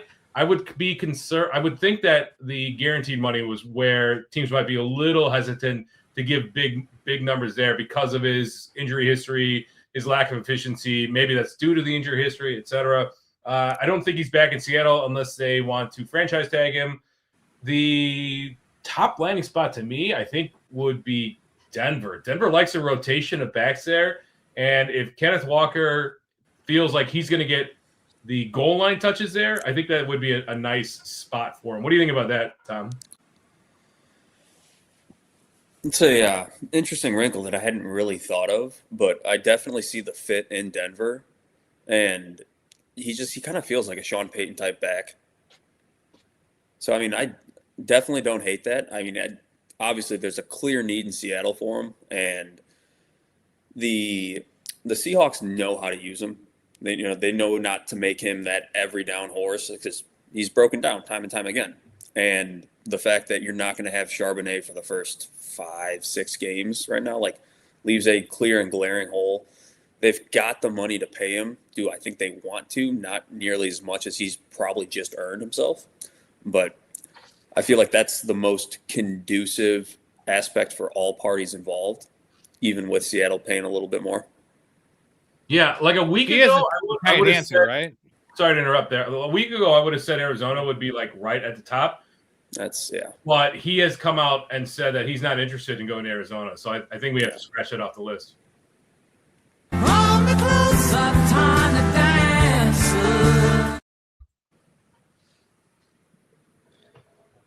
Is he graduated from the Tiny Dancer, though, to us? Because he crushed it. You have to retire that. The dude is the literal Super Bowl MVP.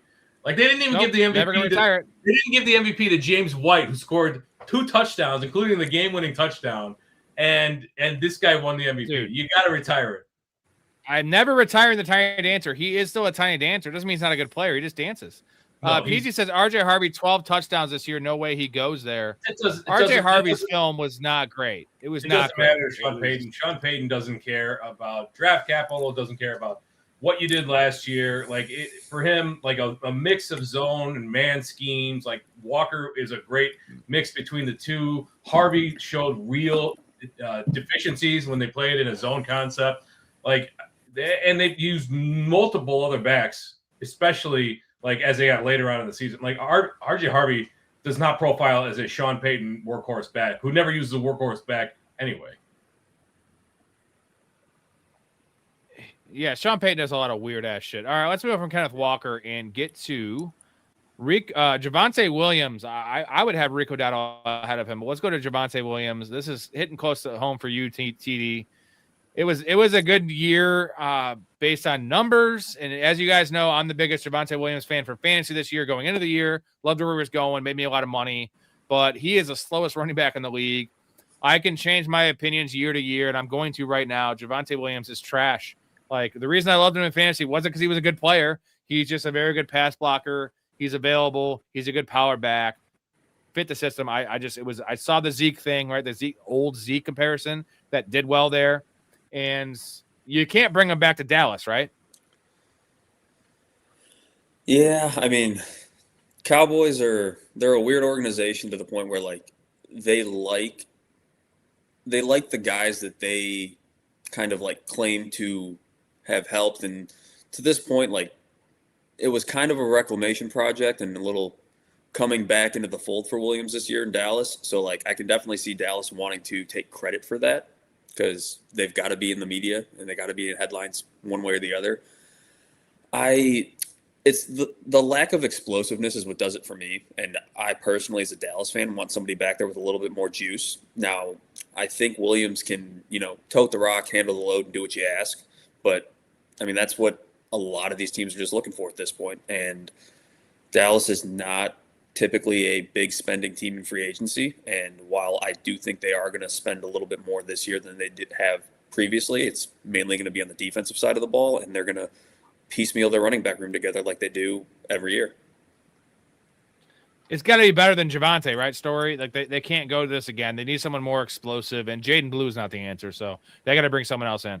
I don't know, man. Like Jerry in his half geriatric brain. Look at that Parsons contract. Like Jerry, like it would not surprise me. Stupid Siri talking to me. It would not surprise me in the leagues for him to come back, like career high in yardage, right? 1,200 yards there. Tom, you hit the nail on the head. Like he's a reclamation project. Jerry Jones thinks he's smarter than everybody else. Like we're gonna keep this guy around. He fits Schottenheimer's scheme very, very well.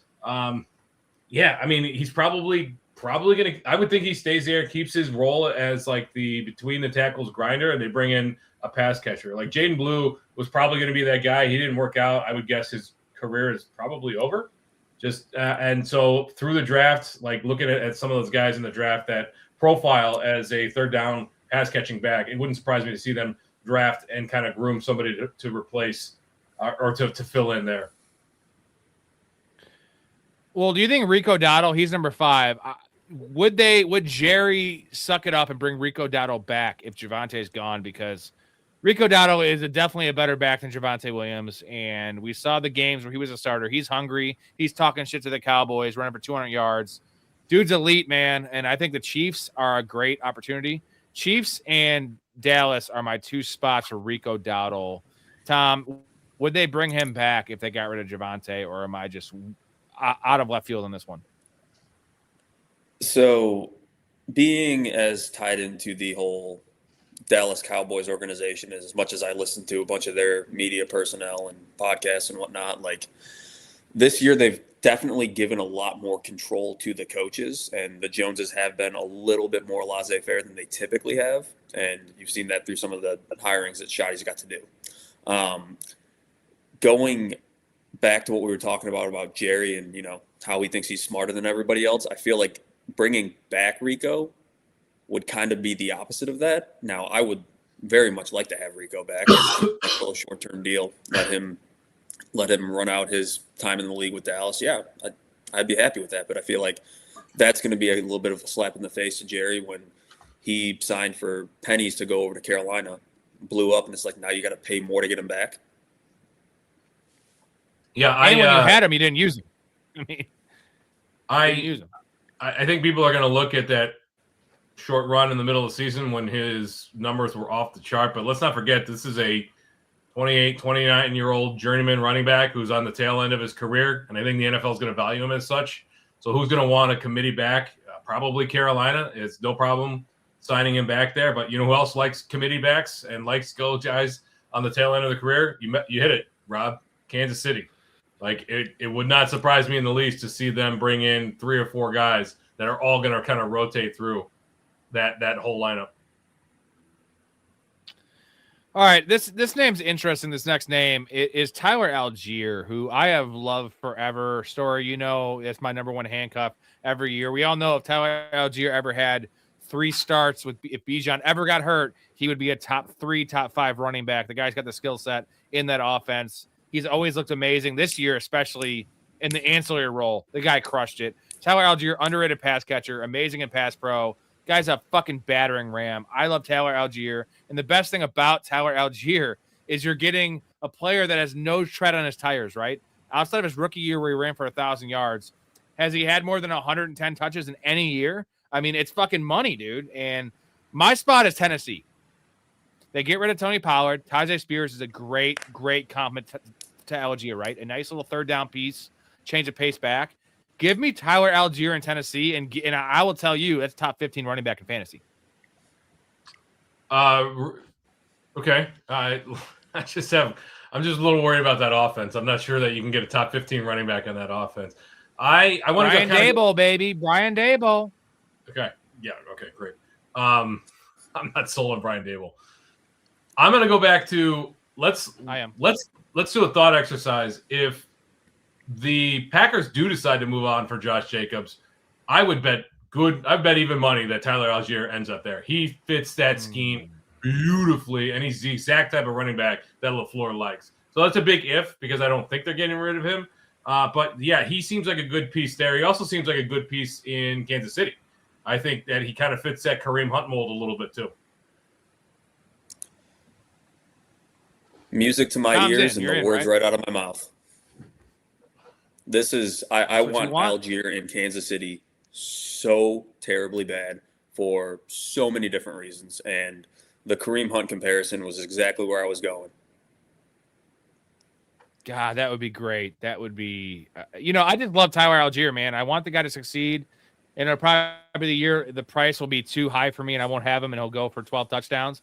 I got to announce my mother is in the chat. My mother, so I gotta make sure I behave myself, right? Should I behave myself? Is that possible? Is that your real mom? Is that your mom? My real mom, Penny Simmons, is my mother. I wouldn't say someone else is my mother. Shout out Penny Simmons, my mom. She gave birth to me. I came out of her vagina. Love you, Mom. According to retailers, the most popular Halloween mask this year is O.J. Simpson. And the most popular Halloween greeting is, "I'll kill you and that guy who's bringing over your glasses, or a treat." Norm Macdonald. Old Norm Macdonald weekend updates, and there's a whole YouTube 9-minute video of just OJ jokes, and that one is just the best. That's the greeting. I'll kill you and the person that's bringing you your glasses. Norm Macdonald, love you, Mom. the most deadpan comedian of all time. Yeah, as you know, this is I was mentioning the show the other night about my Thanksgiving dinner conversations, and people are like, "You're not like this all the time." I'm like, I will say this shit at Thanksgiving dinner. I don't care. And people that know me, Storey, you know me, can't bring me anywhere. You really can't, and you shouldn't. You really shouldn't. But you've hitched your wagon to me. Now you're associated with me, so I'm sorry about that. He's back committed. Let's move on to wide receivers, and this is another one that's really close to TD's heart here. George Pickens. We all know tag expected. It's almost a formality at this point, but tag and trade is an option. I know you're against that. Jerry Jones doesn't do this, but if they could get a first-round pick, even maybe a second-round pick, they'd do it.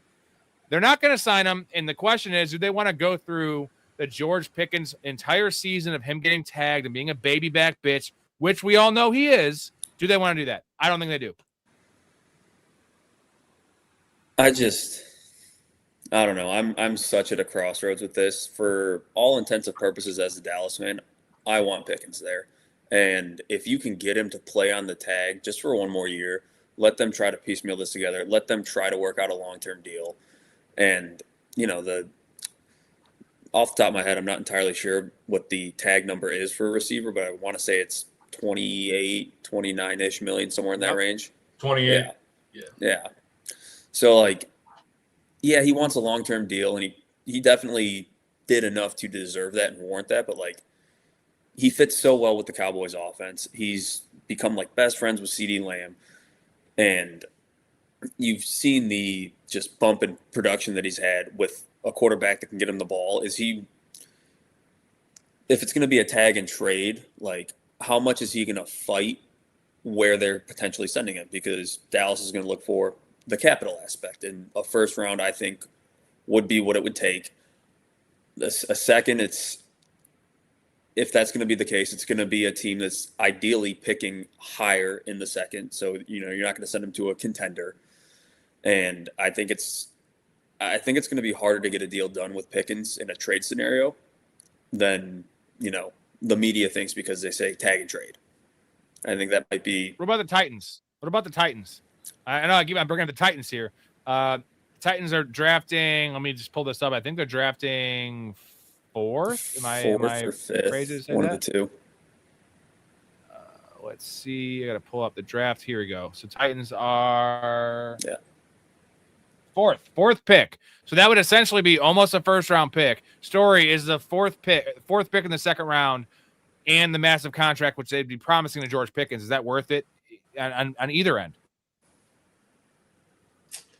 The problem is what it takes after next year, because the market for wide receivers has risen faster than the cap has risen. Sure, if George Pickens sets the free agency market, he's gonna walk into 32 million a year, 4 years, 60 some guaranteed, which for Cowboys they'd be foolish not to dump the $28.4 million cap on him, because there's literally no risk. So it's not a bad deal for either one, but there's no way the Cowboys let him walk, and there's no way that they're going to take that deal with the Titans when they're going to get a top-tier wide receiver for under market value. But it's not about that. It's about the future, and also George Pickens' mind and brain. Like, do you want to deal with that? I know Jerry Jones is a fucking moron. He doesn't think about these things, but like we all do, and they all should. We saw him when they made the announcement that they're going to tag. They were not going to resign him. They're probably going to tag him. That was right. What followed was the 2.5 games where George Pickens took the week off. I'm just telling you, like I get that it. And happened. I think there's going to be teams that are wary of signing a wide receiver that Mike Tomlin let walk, but memories are very, very short in the NFL, especially when the turnover in the offensive play calling and GMs, or not GMs, and head coaches and GMs to a lesser extent this year was unprecedented. Like, who cares what he did 2 years ago? Who cares what he did for a couple of games at the end of last year? Like, this is a difference-making, a guy who can win us an extra game and a half. Like, he's worth the money that we're going to invest in him. So that's why I don't think that he's entering free agency this year. I mean, he will next year, but that's why I don't think that he is going to hit the market whatsoever. TD, as a Cowboys fan, are you taking the 4th overall pick in the second round from the Titans for George Pickens? Just hypothetical, would you be happy with that for George Pickens, or would you rather have him play out the tag and probably lose him next year? I would rather him play out the tag, because in this next year, he is more valuable to that team than whatever a second round pick is going to come in, or not even a second, but like you now create a hole at your wide receiver 2 spot. I mean, Ryan Flanoy was solid, good, but like he's not going to do near the amount of damage that having Pickens and Lamb on the field will do for you. So I don't think it's in the Cowboys' best interest of moving him and then creating just another need and another hole to fill. Yeah, I mean, the Cowboys window is closing. It's closing slowly, but it is closing. Dak's not getting any younger. They still haven't figured out the running back position. The offensive line is aging, right? CeeDee Lamb is getting up there. So they what's the point of taking who's going to go at the beginning of the if they want a wide receiver like an Omar Cooper or a Zachariah Brandt? Like, what's the point of drafting one of those guys when you know what you have in this 1,400-yard receiver who's an outstanding outside complement to CeeDee Lamb? Can I give you this scenario right here? Looking at the list here, Alec Pierce. Would you trade George Pickens, tag and trade him, get a second rounder, and sign Alec Pierce for half the money, and then get a second round pick? Alec Pierce is a perfect X receiver, right? He is a very good X receiver. Is that not worth it? I'm just spitballing here. No, I mean it's not like there's no guarantee that somebody that you draft in the second round is going to benefit your franchise. And Alec Pierce has shown that he's a fine Z, but like what is he in terms of like a difference making wide receiver on the field? Like this is a team that's got to make a push right now. Okay, all right. Well, let's talk about Alec Pierce then. So Alec Pierce. It's either Alec Pierce or Michael Pittman, guys. It's one of the two. They got to make their choice. Where do you think they go with this one? And if Alec Pierce is a free agent, where is he best suited for? Because it can't be both. They don't have the cap. Michael Pittman's not old, but he's had a lot of injuries, a back injury notably, a lot of nagging injuries. He's slowing down. I like Michael Pittman, but TD, what do you think? Who are they choosing? I am so perplexed by Alec Pierce, the receiver, for a multitude of reasons. And I think in the Colts aspect of it, it would probably be better to keep him just because of his downfield playmaking ability. Dude's got a deep ADOT, and it's oddly been sustainable for him, where like we haven't really seen other receivers handle, maintain, and consistently produce at that downfield level. And that's what the Colts need in their offense. Now, I think you're going to have to pay him, and obviously getting rid of Pittman will help you do that. But I don't know if he's this multifaceted, multidimensional receiver, and I kind of want to see him just go somewhere else. So I have a little bit of solace because I've only ever seen this guy run wind sprints. And if a team goes out in free agency and pays him like a number one receiver, like they're going to be forced to use him. You don't spend like free agency. You pay good players like they're great players. And some team's not going to throw a bag at Alec Pierce and be like, all right, cool. Line up outside, run down the field. Like they're going to try to get him worked in underneath. And like, that's what I'm curious to see because we've never seen that to this point. Yeah. Storey, did he actually turn because he actually ran some good routes this year. It wasn't just X receiver stuff. It wasn't MBS stuff down the field. He leveled up as a receiver this year, but is it enough for you? I think we both liked him coming out of Cincinnati, his ability, but it was strictly his athleticism and his go routes essentially. So has he showed you enough to where he can take that leap? So I was kind of like, I was wondering about like his like advanced metrics versus like a Jameson Williams, right? And Jameson Williams signed a 3-year, $80 million deal for a guy that really had kind of similar target share, similar yards per route run, et cetera, et cetera. So Pierce is probably going to sign a fairly decent contract. A team that's going to be able to use him at multiple levels, like Tom, you want to see him use at multiple levels? You already mentioned a team that would be a good fit, Rob. That's Tennessee. Like Brian Daboll knows how to get guys involved, and like that seems like Calvin Ridley is done. Like he's just done, and they had nobody that really stepped up there. Like that would be, I think Pierce would make an excellent addition to that wide receiver room and would command a pretty good chunk of change. I want everyone to go to Tennessee, though. I don't know why. Tennessee is looking at my spirit animal this year. I like Cam Ward, I think, mostly, and I feel like that every year there's that team that not last the first kind of thing. There is that, but like just a team that comes out of nowhere and is very fantasy relevant, right? And Tennessee was exact opposite of that last year. They were the fantasy graveyard of all teams, and the NFL, not for long. I think they're the team that's gonna come out, and I like Io Manor. I like some of the pieces there. DK, Tony Pollard's most likely gone. Tyjae Spears has never showed us the ability to stay healthy, so they have a lot of cap space, right? Chikakonkwo is gone. They have a tight end opening. There's openings all over that offense, and I do really like the fact that Robert Saleh and Brian Daboll.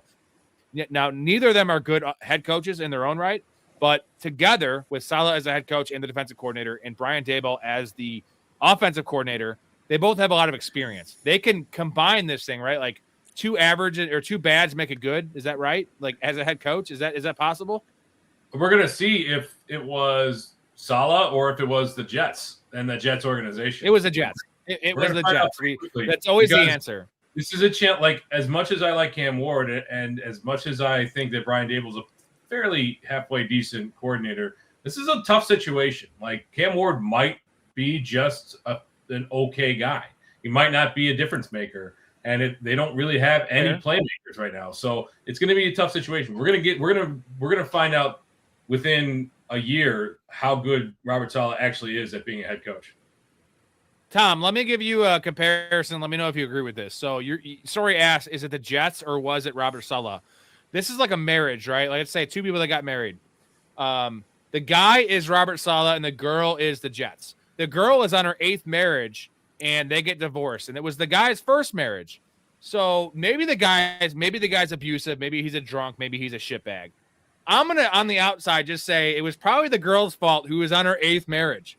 That is where I'm going with the Jets and Robert Saleh. I'm not saying Robert Saleh is a good head coach, but the proof's in the pudding, man. The Jets can't do anything right, and that franchise is terrible. The roster was terrible. Maybe Robert Saleh is not the best head coach. He's a great coordinator, and now you're bringing in an offensive coordinator that has all the experience that has been a head coach. Now, he was a bad head coach. He was peeking his head in the tent there in New York, some bad optics. Brian Daboll, I don't like as a person. I think he's kind of a clown. But he is an overqualified offensive coordinator. No, I'll very much agree with your Saleh Jets analogy there. The Jets as a whole, that franchise was in disarray, and it was, hey, let's grab a guy attached to the Kyle Shanahan tree. You know, why wouldn't that be the answer? And I feel like that was a failing situation for any coach to walk into, regardless of how good or bad of a head coach. Like, I don't think a McVay, an Andy Reid, a Shanahan, like anybody that goes to the Jets, like they're not turning them around in 1 year. And then you had the whole Rodgers debacle where that franchise gave him a lot more leeway than he since moves Nathaniel Hackett into that head coaching spot in the interim. And it was whoever was going there was doomed to fail. Now, do I think Robert Saleh can coach a masterful defense? I do. I think Tennessee's got a good ways to go before they can, replicate anything that was happening in San Fran. But him plus Daboll, you've got a very good equation on paper for success. I think you got to see Tennessee put the right pieces in play to fill out the rest of that equation. But it's year one. It's going to be a little $100 million in cap space, dude. $100 million in cap space is really nice. And real quick, gentlemen, this is the wrong link. My bad. We are, as always, doing, those of you new watching the show, ProFan fundraiser. We're looking at every 5 super chats is a beer chug. Every $20 super chat is a beer chug. Everyone that signs up for the Patreon during the show, professionalfanatics.com, is a beer chug. Fund the show. I'm still doing this 5 nights a week in the offseason. This is the dead time for NFL. I understand that. Watch me chug a beer and take a shot. Fund the show. You know what I'm saying? I got to do this. This is my job. I'm doing this full fucking time for years and years to come. We kept on making you guys a lot of money this year. We're going to make you guys even more money next year, right, Storey? NFL draft's coming up. We're going to cover the fuck out of that. And we're going to kill it. We're going to kill it. That's our fantasy. That's our college football expert right there. Tom knows his shit as well. You've been doing your research yet on draft prospects, Tom? I have. I am very much in the – so I always kind of base my draft prep in needs of Dallas. And this year, that does not translate well to fantasy because I have been watching defensive players up and down the board and haven't gotten to a whole lot of the offensive prospects just yet. I mean, I'm going to get there, but I feel like I'm not going to go as in depth this year as I would typical years because I'm not looking for a wide receiver in the 3rd or a running back in the 5th ordeal. I'm very much like I want to know where Dallas is going on defense and how they're going to impact. You're a diehard. Jacob says, I wanted our opinions on, he said their opinions. He doesn't want my opinion. He wanted their opinion on Max Crosby to Dallas or Miami. I was curious if they think that will work. So I'm going to step off on this one. I'm going to go and bang my wife real quick.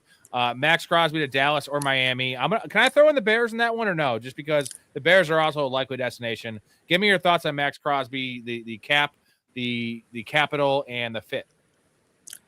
I mean, I was going to bring up the Bears in this scenario because I don't necessarily think Miami is in the market for a pass rusher like that. I mean, if they were a little bit closer, maybe. But, I mean, you just saw them let Bradley Chubb go, and he was a high-profile pass rusher for them. I don't necessarily think they're rushing to, fill his role with all the work that they have to do. And, I mean, I don't think so for Dallas, and, I mean, I can nerd out as to why, but they're moving to an odd front now. They're going to a 3-4. They've got big bodies across. They've got Oso Digizua, Quinnen Williams, and Kenny Clark, which are going to typically be a rotation of their 3 down linemen. And now you're looking at stand-up outside linebackers, like stand-up edge rushers. And while Crosby can do that, I feel like he's not best utilized in that role when you're kind of like pigeonholing him.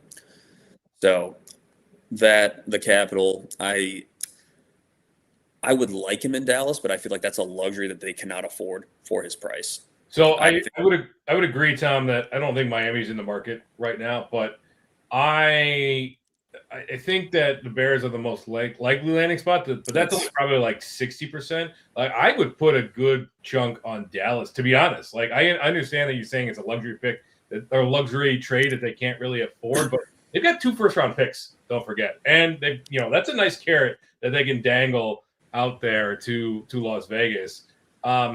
Man, it wouldn't surprise me to see Jerry make a splash and sign, 5-time Pro Bowler Max Crosby, and now he's the face in the front of the defense, kind of cleanse themselves of that whole Micah Parsons situation, right? And, I mean, he went to high school in Dallas or around the Dallas area. It would be a nice homecoming.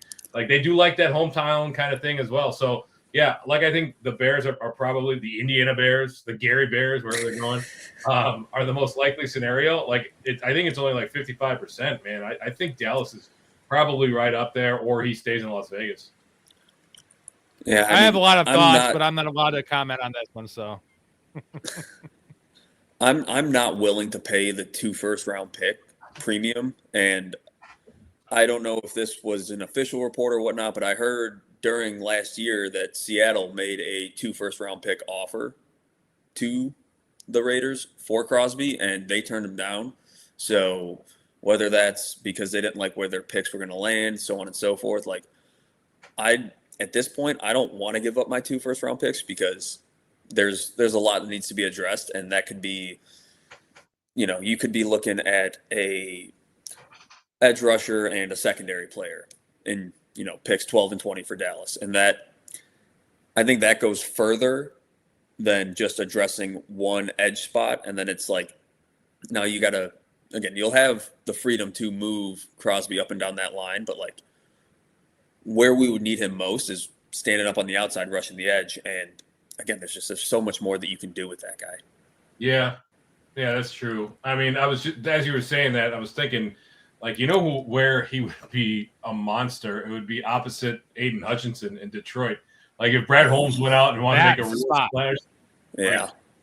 That would Super Bowl contenders right there. But like Detroit was 22nd DVOA in defensive DVOA last year. Like their window is there, but Jared Goff's not getting any younger. Like if they want to shore up the defense, oh my God, that would be nasty. Yeah.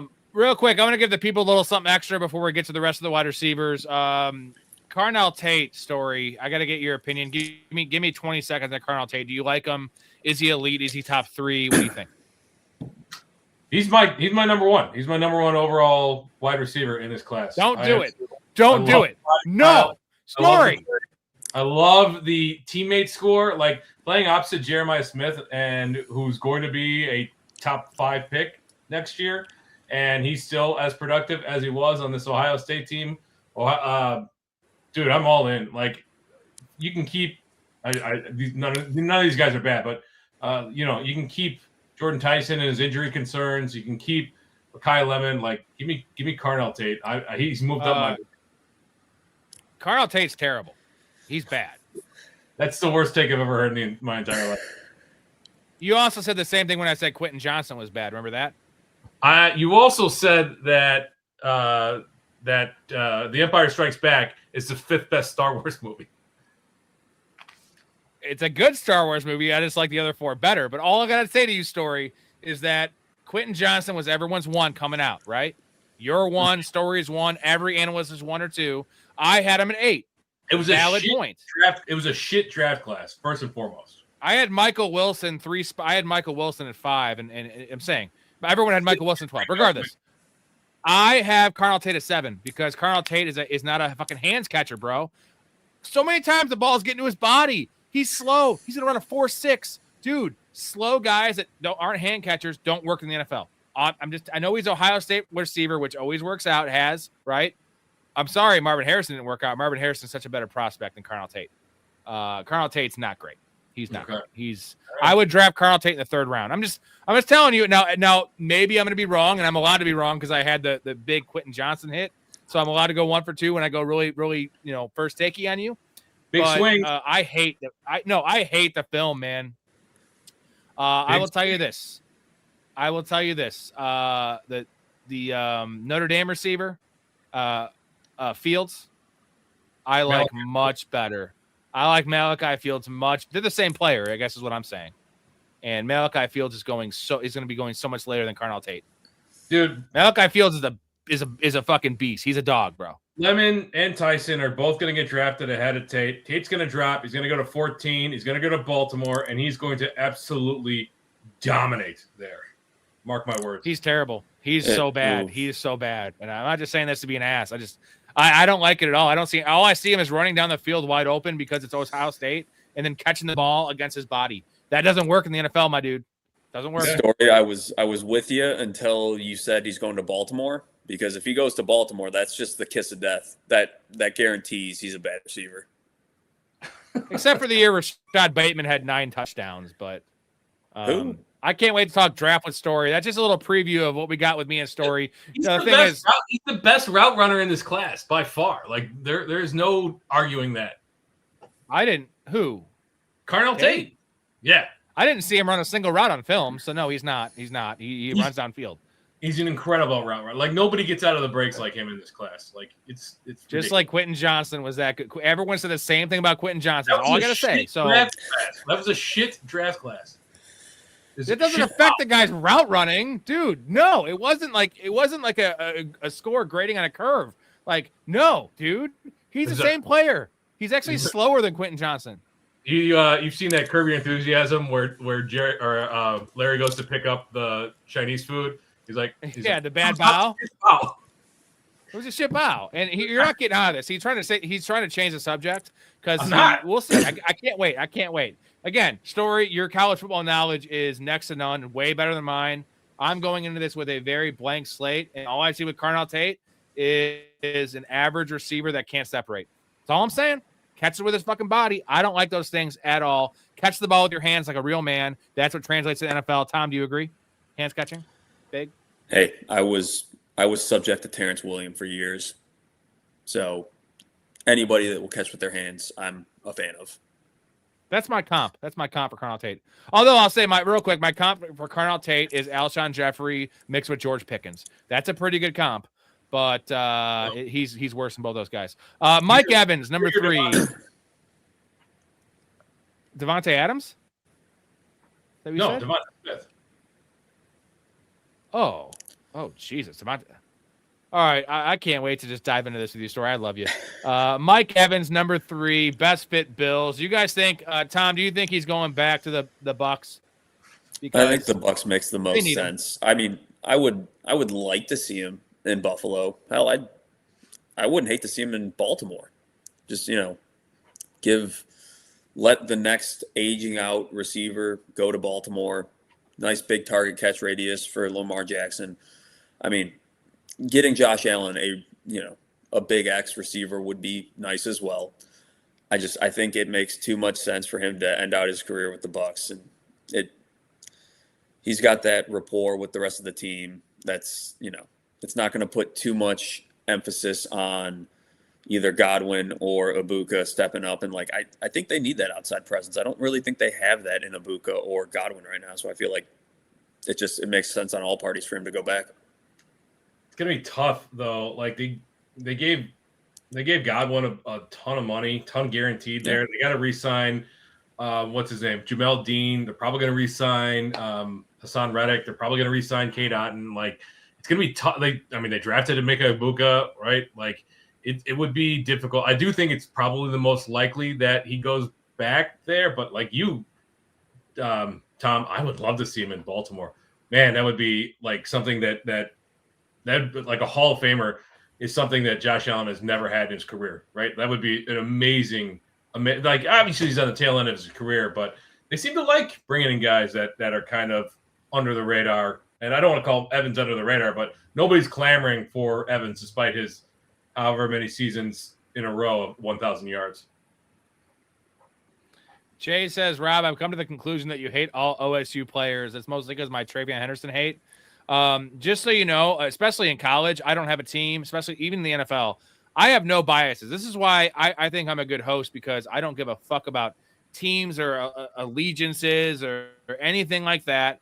You know, I want my hosts to have their teams. I don't give a fuck. I'm just going to go on, like, I have no biases. I'm going to go on what I see, and I don't care if he played for Ohio State or Kent State or Boise State. I don't care.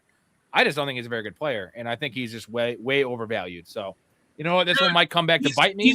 He's excellent at everything that he does. Like, I don't understand where this is coming from. Like, you got to watch He's more slow. film.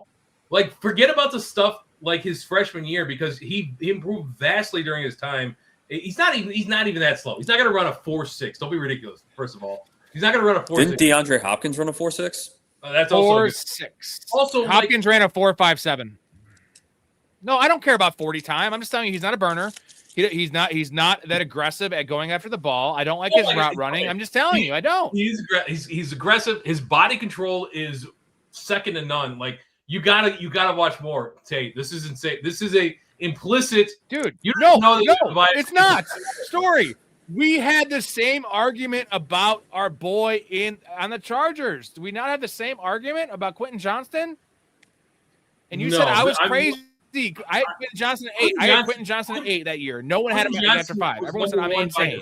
Because there was nothing else there. Like, there are 2. JSN was in that class. JSN was in that class. Okay.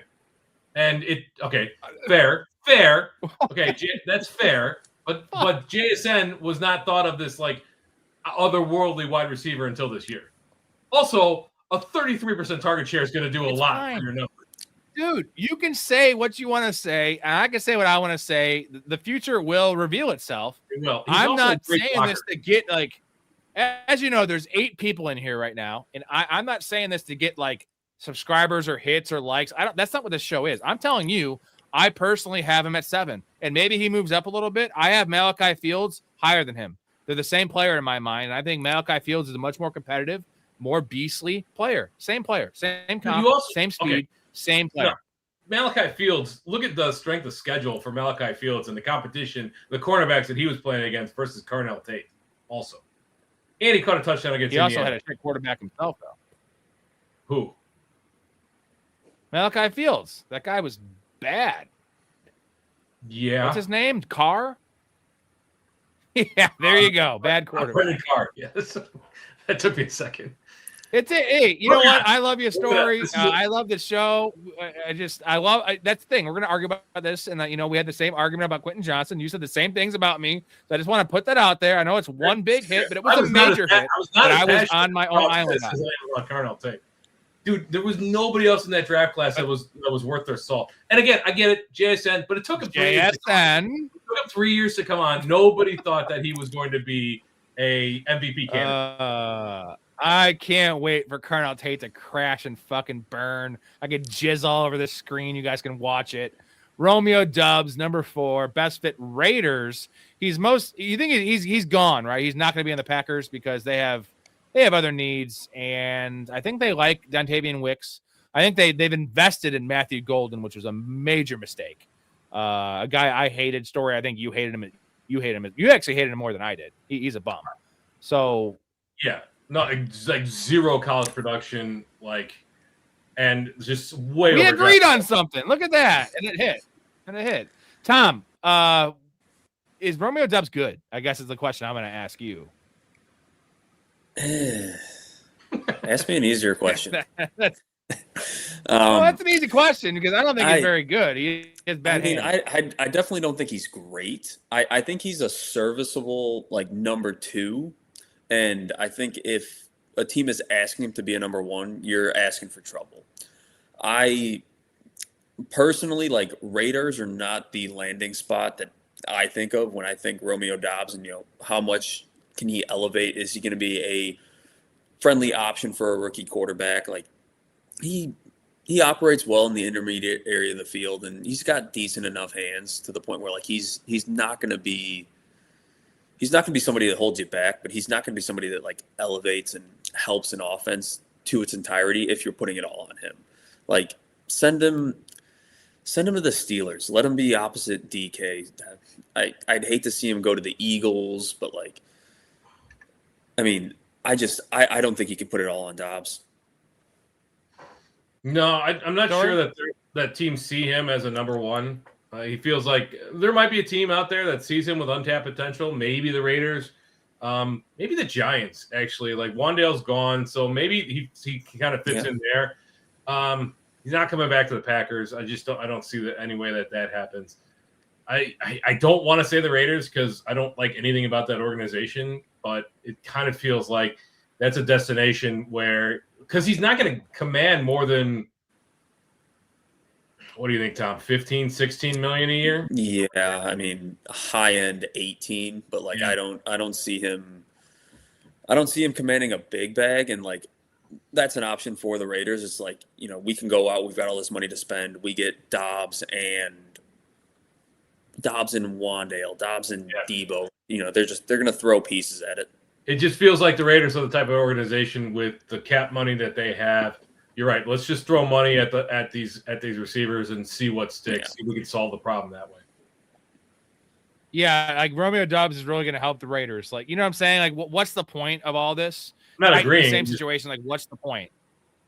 Like we wanted the Packers to use Romeo Doubs more. We wanted them to use him more downfield. We wanted them to use him more over the middle of the field. We wanted them to just have him on the field. They don't have any interest in doing that. So for him, like, he's kind of used to it already. Might as well go to a place where he feels like he could be the belle of the ball. Because what else do they have there in Las Vegas? Brock Bowers. I want to ask you this, guy. We're talking about Wan'Dale Robinson at 5. Who do you prefer? I know they're different players. Wan'Dale's a slot. Doubs is kind of just a move wide receiver. Wan'Dale or Romeo Doubs, who do you guys favor in this situation? Similar age, similar production. Who's better? Who do you want? And who's gonna ask? Romeo Doubs by a hair. Yeah, by a hair. We've seen more like a longer stretch of decent production. Wan'Dale definitely popped off last year, but it took him a while to kind of creep into that role in the league. And I love Wan'Dale Robinson. Like I love him. He helped me win a fantasy championship. College fantasy championship. Yeah, that's right. TD? I think it's the, by a hair, but I think I go Wan'Dale's side. Like you said, it took him this long to get to this point, but like now he's there. And if it's to continue, like I feel like he's got his craft down enough to the point where he can operate in the slot for any team. And he's done a good enough job of beating these slot corners and safeties, big nickels, where he's more team friendly than I think Dobbs is, and I think that's why I lean that way. But again, it's close. Yeah, they have Wan'Dale, the Titans. I mean, apparently everyone's going to go to the Titans. They need help. But unfortunately, DK plays the same position. I like Chimere DK. They like Chimere DK. They need a true number 1, and Wan'Dale Robinson is anything but a true number 1, where I think Romeo Doubs could masquerade as a number 1 more than Wan'Dale, but neither of them are true number 1. So it's just, this is bottom of the barrel, right? Like, well, these guys are both getting overpaid. Yeah, Wan'Dale would be a nice fit in New York. The Jets, actually. He'd go same stadium, but he would be a nice fit. Like, they could use a slot receiver who also showed, big playmaking ability on the outside, some vertical threats, like to pair opposite Garrett Wilson, like give them a presence both inside and outside the numbers. I think he'd be a nice fit there in New York, in the Jets, with the Jets, for the Jets. I think you can. All right, I got 3 names. Go ahead, Tom. I was just gonna say, I think you can throw out the Saints and the Panthers. Well, the Saints Both are of those good, teams, both of those teams kind of have a slot need at this point. I mean, I know Juwan Johnson kind of came out, but like, who else do they really have there outside of Olave? I mean, I Devon don't dislike, Vele, who is a 28-year-old second-year player. Yeah, just a couple other potential landing spots. Oldest second-year player in the history of the world. All right, 3 more names I want to get to. Juwan Jennings. I want to talk about Brandon Ayuk and Tyreek Hill. So Juwan Jennings is also a knucklehead. People hate him. Always kind of hurts. He's not going to stay with – I don't think he's going to stay with the 49ers. So, Storey, is he worth it? Like, okay, Juwan Jennings or Romeo Doubs? Who do you value more? Juwan Jennings, probably. Like, his big playmaking ability has far outshone what Romeo Doubs. I get Romeo Doubs had, like, a 3-touchdown game once, but, like, look at the big games that Jennings had versus Romeo Doubs. I think Jennings would be a really nice fit in Carolina. I know we talked about them needing a slot receiver, but they could use, like, this – how tall is he? 6'3", right? 210-pound guy? Like, opposite Tedero McMillan. Man, that would give Bryce Young some really big targets. And for a guy who could use some height, like, give him another guy on the outside with some height. That'd be a nice fit, I think. Who do you like more, Tom? Those Doubs, or do you prefer Juwan Jennings, who comes with some baggage? Yeah, I mean, I lean Jennings as well, and for a lot of the points that Storey hit on, I mean, the playmaking ability is what separates him from Dobbs. Yeah, and the hair color. Okay, Brandon Ayuk, this one's really weird because Brandon Ayuk has essentially just torched his career. I never liked him to begin with. I thought he was a product of Kyle Shanahan, and he's fine. I always thought he was just a product of Kyle Shanahan. Good blocker, I suppose, but I'm not really in the camp, and with all the stuff, all the noise, all the distraction, I don't know what I'm getting there. Now, it's going to be a really cheap deal. It might be a 1 year, $5 million deal. I think the Steelers is a great spot for Brandon Ayuk. Reclamation project. You need someone next to Debo. Now, those two guys are not great personality-wise, but, Tom, is this a good spot for him in the Steelers? And what do you think about Brandon Ayuk? Is there a chance for him to come back? I mean, we kind of touched on it a week ago when I was on. Like, there's just so much around Ayuk where it's like, if a team's going to take a chance on him, it's going to be a cheap, easy, quick, borderline vet min deal. He's got to try to reestablish himself in the league. I don't hate the fit in Pittsburgh. I think he could do some damage there. I mean, the Browns are looking for somebody to put opposite Judy. Hell, send him to Washington. Let him operate outside of Terry McLaurin, who's getting a little up there in age as well. So, Debo's a free agent. He's gone. He's got history with Adam Peters. Jaden Daniels was his college quarterback for a period of time. Don't forget, before he went to LSU, Jaden Daniels was at Arizona State. Yep. Like, there's a lot of good fits there for Washington. I think it would be, other coast, like, get him away from Arizona, like a fresh environment. Like, that's a good one. Also, I'm not sure that Vrabel would actually take this on, but New England seems like a good spot as well. But I think Washington is a really good landing spot for AIU. What about Tyreek Hill? What are our thoughts on Tyreek Hill? Because similar situation. Now, he has a higher ceiling, but the floor is nothing, and he's also coming off a major injury. Who knows, man? I know the Chiefs are with the Mahomes restructuring. That could be a possibility. I know the Giants are a possibility for Tyreek Hill. Like, Tom, do you think Tyreek Hill is worth the headache that you're possibly going to get? And is he going to be the same player, like 80% of the same player? Because that's the question. I mean, dude's game was built around speed, and he just destroyed his leg.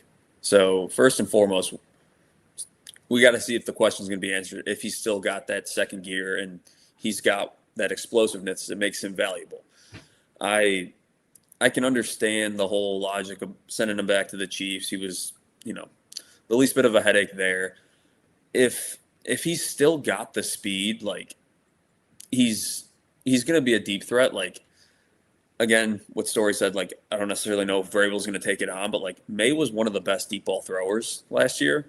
And, like, if you're not going to want to spend the money on a Alec Pierce, who's, a go ball guy. It's like you can set up Tyreek Hill out there. Stephon Diggs is probably gone. Like let him and his ability and his headache, and Vrabel being a player's coach, but he's kind of a no nonsense coach too. So maybe he whips him into shape. Like the Giants probably make the most sense as far as like fit and versatility and what they'll ask him to do. But I don't know. Part of me wants to see New England get a good deep ball guy for me. Yeah, I mean, they could use some vertical aggression in Buffalo. I feel like that would be a nice landing spot for it. They do like a reclamation project there in Buffalo. Joe Brady feels like a bit of a risk taker, right? Because the big risk with Tyreek Hill is injury and how healthy he's going to be. You mentioned the speed there, Tom. That's a big concern. They're in the Super Bowl window right now, and they need playmakers. They need wide receiving help. Like if he can show that team that he's healthy, Buffalo feels like a team that would invest in order to get Josh Allen over the hump. Like they needed somebody to make plays in the postseason for them, and they didn't have anybody. They had Brandon Cooks. Or you could go back to Kansas City. I don't know. Like he fits the age profile for yeah, exactly. The Ravens. Well, that's true. Yeah, 100%. Let's move on to tight ends, guys. It's I think a pretty good tight end class. I think it's one of the best classes we have. Kyle Pitts, so he could get franchised by the Falcons. He's going to command some money. Finally broke through. Still super young based on his experience. But it's Kyle Pitts, 24 years old, 5 years in the league. Going to be 25. That's pretty goddamn young. We've seen these guys break out. Falcons make the most sense, but do they want to pay the money? Will they franchise tag him? Storey, what's the deal with Kyle Pitts? I actually don't know what the franchise tag is for tight ends. I would guess 12 million. 17 million. Oh, really? That much? It could be. It could be. I mean, yeah. Okay, Tom, is this time for him to move on? Because we've all been clamoring for years now for a change of scenery for Kyle Pitts. Now, coming off finally his best season, but that was all because Drake London got hurt. Let's not fool ourselves. Like the numbers were not great before. It was all the injury to Drake London. So, what are we doing here? I think he 16. I think he 16. Yeah. Okay. All right. Cool. Solid guess on my part. I think Kyle Pitts, like you saw it enough to the point where like he needs to, like you need to bring down his ADOT. You need to give him the ball a little bit more. Don't have him running these, deeper routes. And I think he's best conducive as a complementary, like number 2 receiving option in an offense, which was what we saw with him in London. Like the whole questions with Mooney, when he was going to be ready, so on and so forth. And when Mooney was cleared to go for the start of the season, it was like you saw Kyle Pitts like get another hit in his fantasy stock. So I don't exactly know where the perfect spot is. Like I know the Eagles are a team that likes to get ahead of their, they're rolling over, and Dallas Goedert potentially looks to be on his way out. So that could be a potential option. As weird as this is going to sound, with Rashid Shaheed leaving, how conducive would it be for him to be the number 2 in the Seattle passing attack, with obviously JSN being the 1? I mean, Barner's good enough. Like he fills a hole, but like I don't think he's an elite receiving type option. And who was it? The Niners tight end coach is now their OC. So maybe they value tight end a little bit more. Yeah, I didn't think about that. You're right. Seattle might be a good fit. I was thinking Washington might be a good fit, right? Zach Ertz is washed, done, past washed. Like, poor guy. Oh, he's not even healthy, so he's gone. Well, I'm saying he's done because of his knee injury. Yeah, and they don't really seem like they're that enamored with Ben Sinnott. Like I could see him going there. I thought like maybe like who else like needs a big tight end presence, and if Kelsey retires, like would the Chiefs spend up to get Kyle Pitts? I don't know. The Chiefs are a little stingy. They don't have the money though, man. I know you can make the money, but like they're really in cap hell. As much as I say the cap is bullshit in the NFL, like Kyle Pitts is going to command, I feel like minimum $15 million a year for 4 years, 3 years.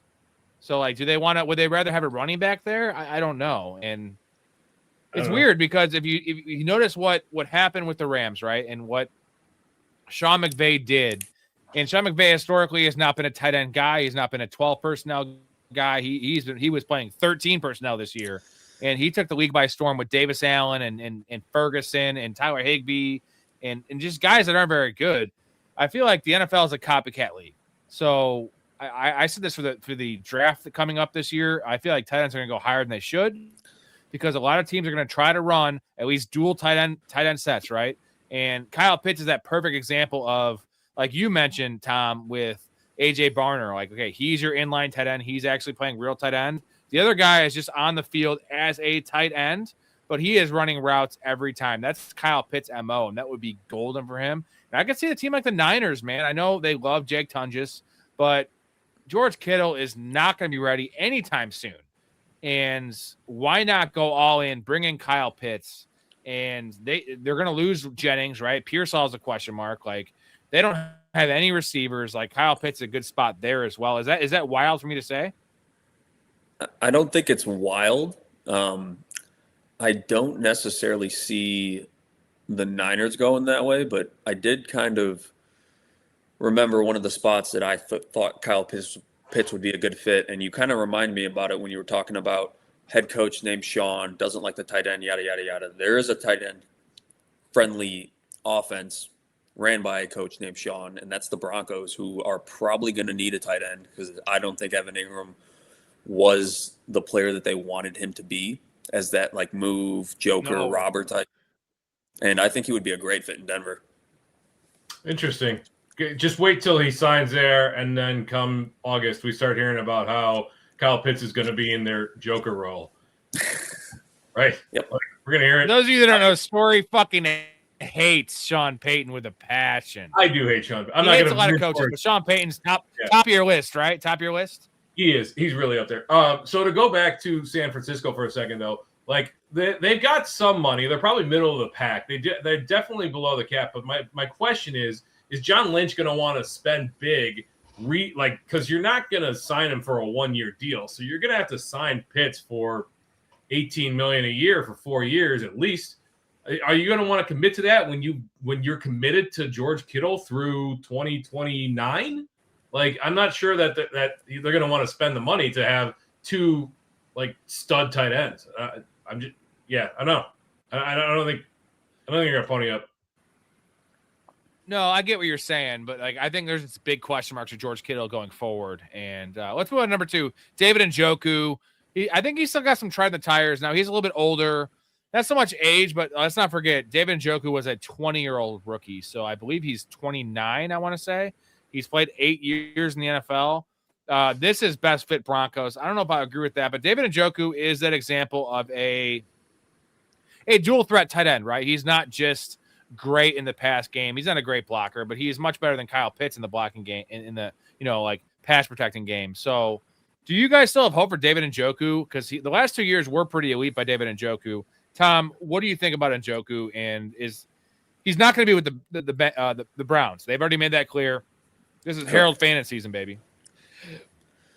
Now, I think, like you kind of touched on, the last 2 years we've seen some elite production out of Njoku. And he had a coach that very much loved and relied on the tight end in his offense.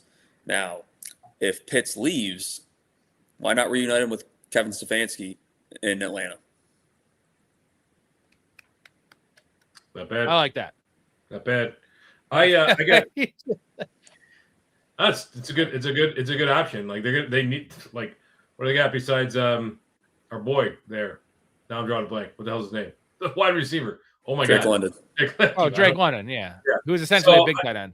I got two thoughts on where Njoku could go, and they're both with young quarterbacks. So the Panthers, they desperately need more firepower on offense. Like, Jatavian Sanders was their leading tight end, and he had like 30 receptions last year. So there's number one. The other one is also a young quarterback, and they need production over the middle of the field. They have an aging tight end in Dalton Schultz. Let's go Houston. They give another young quarterback some more options. Now they got short range, they got deep, and they got the middle of the field. I think either one of those would be a really good fit for Njoku. I like the Houston one, man. That's a nice call there because he also can help in the run game, and Houston wants to, they want to play that kind of gritty, mucky game, and Njoku is that dude. Dallas Goedert, I don't think he's going back to the Eagles. I think that they kind of like Alcantara there a little bit. Alcantara is decent, and they need to mix things up on offense, whether it's A.J. Brown getting traded or just not bringing back Dallas Goedert, even though Dallas Goedert was pretty much their best offensive player in the red zone this year, which is just wild to say. They didn't want to use A.J. Brown or Saquon Barkley or Jalen Hurts. They used Dallas Goedert. So that could also be leverage for Dallas Goedert to get paid, Tom. Do you think he has a lot in the tank? Because he's been oft injured quite a bit, man. He's a solid player, but he was never that fast to begin with. You add the age on there, man. Like, what are you getting from Dallas Goedert? Yeah, no, there's definitely – we're definitely getting to the end of the Dallas Goedert era. And let me just say, I love Eagles fans, man. Like, obviously I hate them for personal reasons, but, like, at the first sign of struggle, that team is just ready to burn it all down. And look at their last 5-6 years. It's like you're consistently a playoff team. You've been to the Super Bowl 2-3 times. Like, I know their offense wasn't the most potent thing, but, like, Dallas Goedert was their most consistent weapon. And at this point, like, he would be such a stabilizing factor for them to, retain. But it's getting to the point where, like, the talks haven't started happening to this point. There's not been a lot of buzz around this at all, but, like, it's very 50-50 if he goes back or not. Like, this could be a guy that I could see going to Kansas City and kind of filling that role. He's not going to be super expensive. He's going to be a nice, safe, reliable option. He can step into that Kelsey role fairly easily. So I don't know. I'm interested to see where this one goes because I can definitely see this. Like, we could get another year or two of decent enough production out of Goddard in the right spot. But, like, if he goes to Tennessee with their tight end need or, like, Miami with their tight end need, like, I think we've seen the last of him at that point. This smells like a 2-year, $30 million deal down in Jacksonville. Like, I know that Brenton Strange had his moments last year, but this is a team that wants to invest in the passing game, and Dallas Goedert would fit into that scheme, in the Liam Cohen scheme, very, very nicely there this year. $30 million is not out of the range. It's not terribly expensive for a veteran tight end. It gives them a presence. Like, they know that their window just opened. So let's see what we can do to add pieces and give Trevor Lawrence every opportunity to win this thing. Storey, do you value Goddard or Njoku more? Same age range, same production, last couple of years. Kind of different players, right? Like, Njoku is a bit of a monster. Like, he's a monster kind of guy, and Goddard is more of a tactician, a guy who's going to be like has that mind meld with the quarterback, knows where he wants to go, route runner. Whereas Njoku is going to kind of body guys. Like, they feel like different players to me.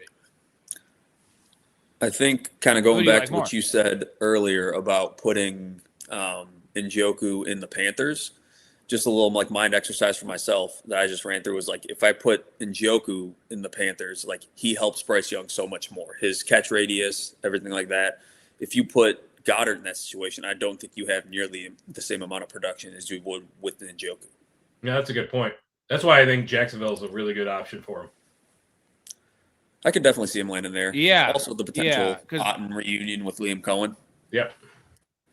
The Panthers, it would be more of the off-script stuff, which would be David Njoku's forte, where Goddard would go to the Jaguars. That's more timing stuff, red zone stuff. And Trevor Lawrence, as we know, can't throw outside the numbers. I mean, he can't do that.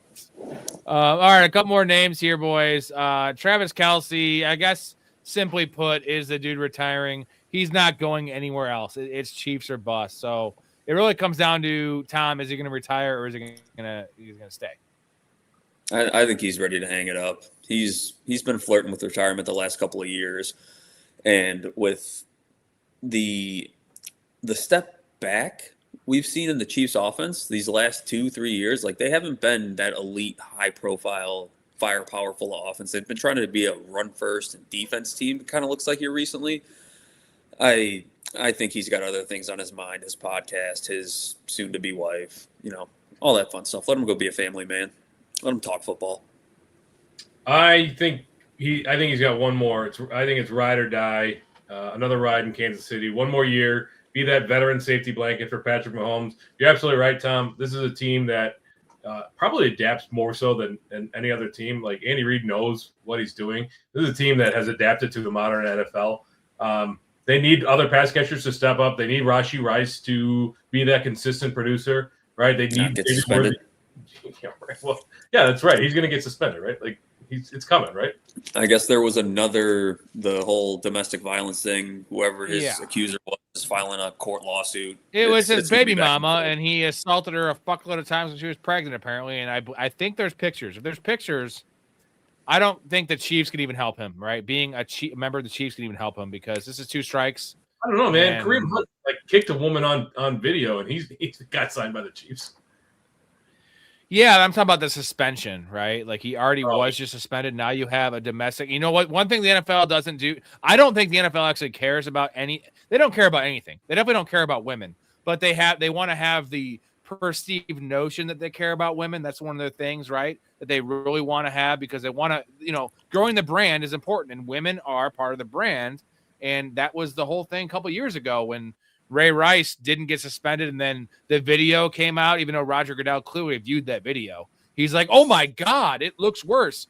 What did you think? When you hear the description of Ray Rice's video, he beat the shit out of his girlfriend in an elevator and dragged her out of it, and then you see it. Yeah, it looks worse when you see it, but when you guys hear that description, what do you think that's going to look like? I mean, you know what I mean? It looks like it sounds. He beat the shit out of his girlfriend, and then he dragged her out of the elevator. And then once the video leaked, they're like, 6 games, you're out of the NFL. He wasn't going to get suspended. The NFL doesn't give a fuck. But the point is optics. We all know this story now. We do. And it's gross. You've seen that Ray Rice video, right? Oh, it's disturbing. One shot to the face. He absolutely drops her. Like he's a bowling ball of a man. So yeah. That's a Mike Tyson punch. It was a Mike Tyson knockout. Bad. Yeah. But I argue, though, I'm just telling you, the punch is one thing. The dragging out of the elevator, though, was the worst part of the video because that showed the lack of care. Because that was, if you want to call it O.J. Simpson style, like crime of passion, where like the dragging out of the elevator when her shoes falling off and she's wearing a dress, like that's not a crime of passion. That's like disregard for another human being that happens to be your fiance.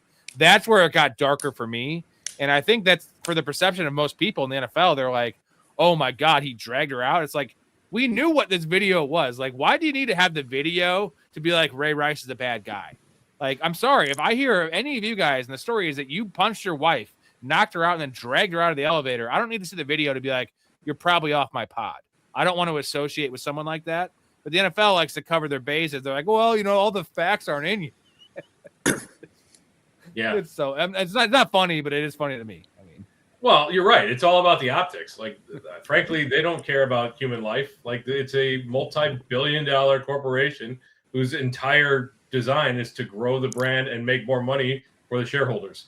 And if that means that a few people have to get hurt, in their eyes, it's like, oh, you can't make an omelet without breaking a few eggs. In this case, a few eggs is a few domestic violence cases until it starts hurting the brand, and it starts hurting the brand when there's video related to it. So, yeah, I agree. These fuckers just want to fight. They just want to fucking fight, bro. You stupid fuck. Go buy some sandals. Hey, go buy some sandals. You want to fight? I'll fight you. I haven't fought in 10 years. I'll fight you guys.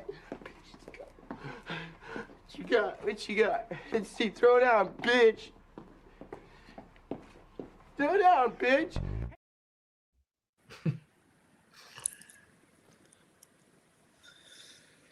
All right. Where are we at here? We got Isaiah Likely. I actually like this name much more because I've always been a big Isaiah Likely fan. Giants make sense because you're looking at a nice little reunion there with Harbaugh. And I know Storey, you're a big fan of goddamn, why can't I think of his name? The monster of a man they have there in New York. Tight end. Daniel Bellinger.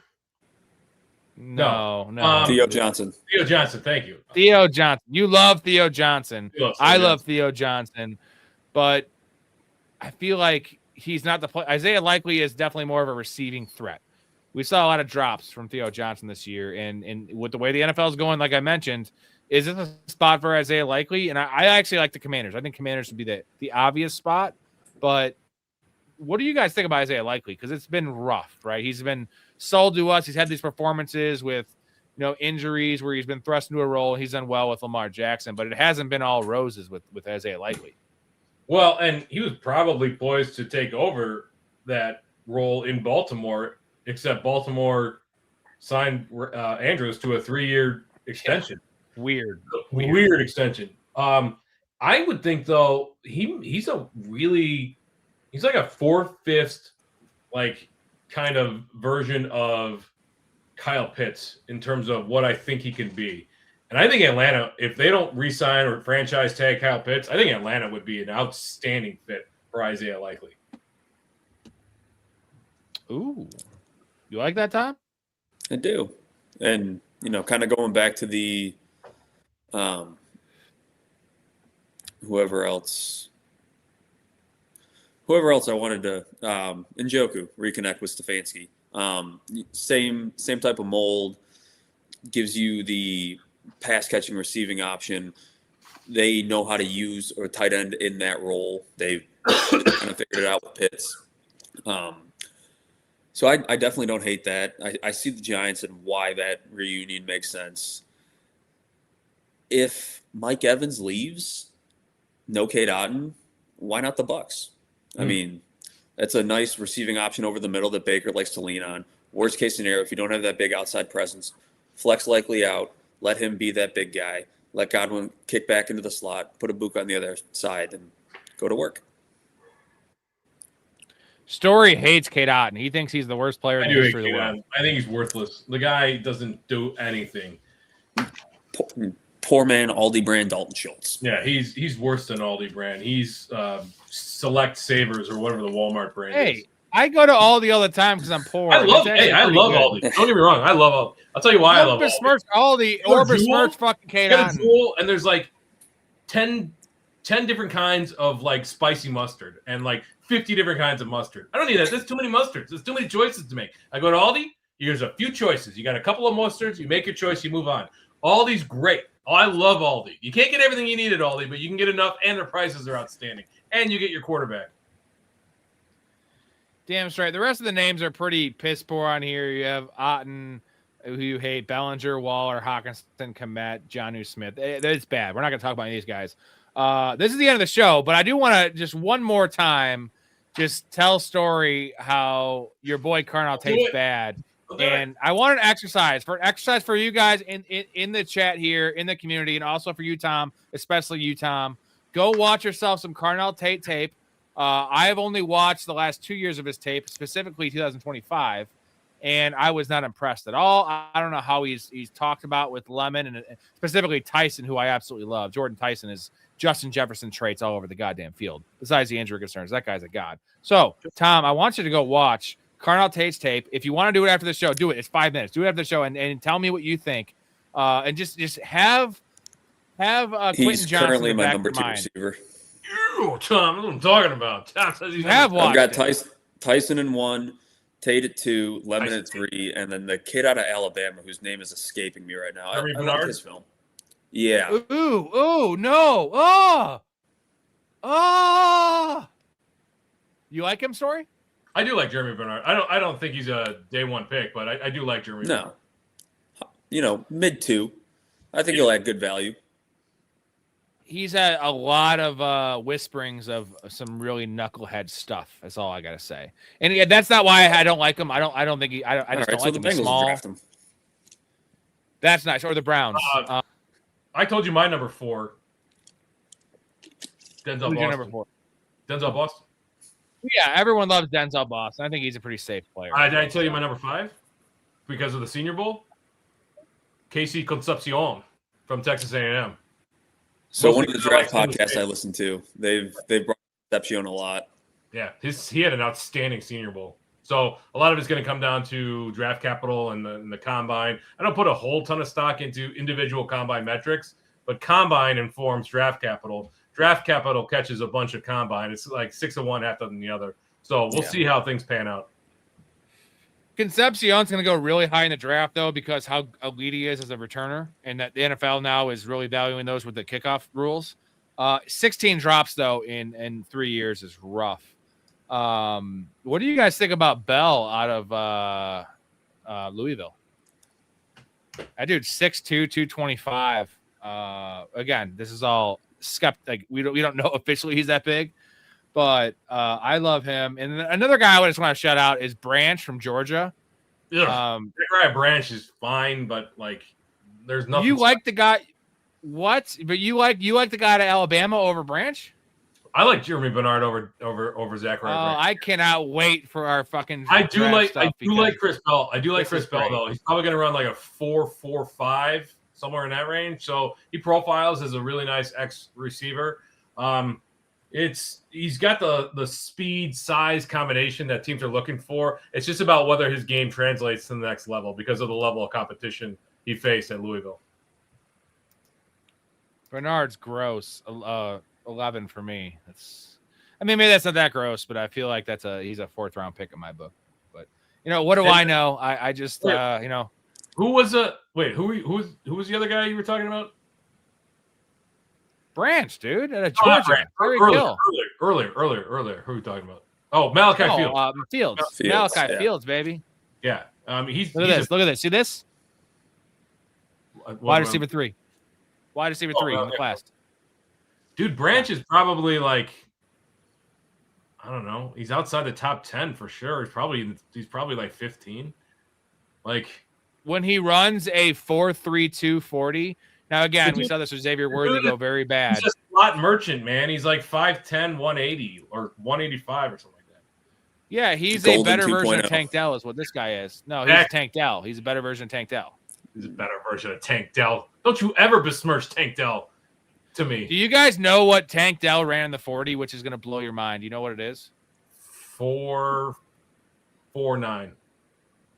4.37. Dude, it was like a 4.5 something.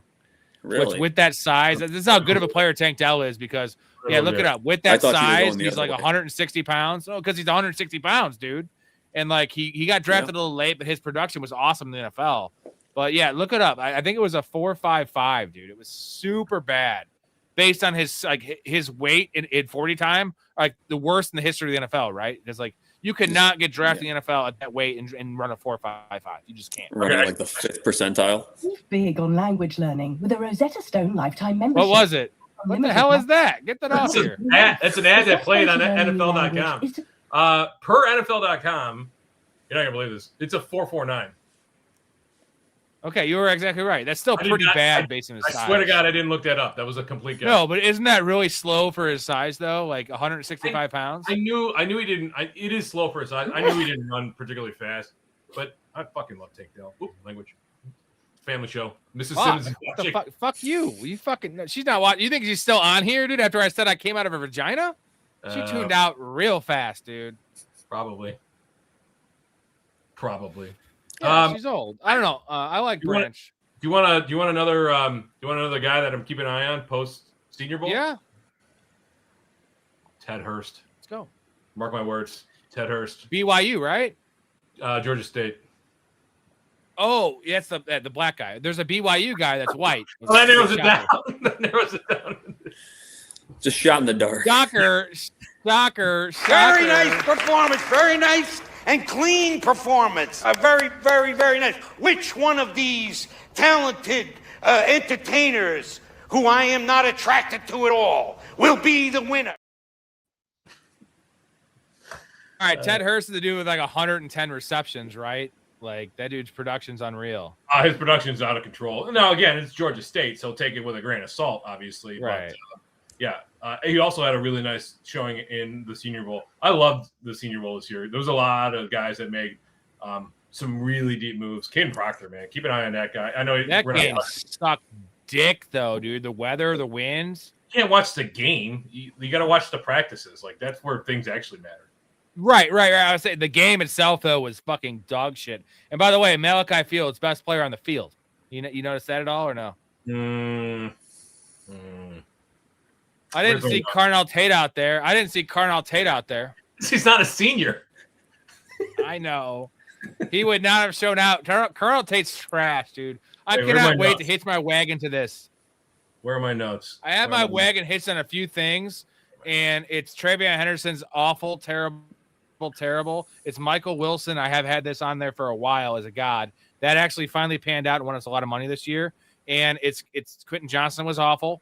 And then now it is going to be Colonel Tate's going to be like beyond a bust in the NFL. I think he's just bad. That's my Colonel Tate take. That's a pretty big take.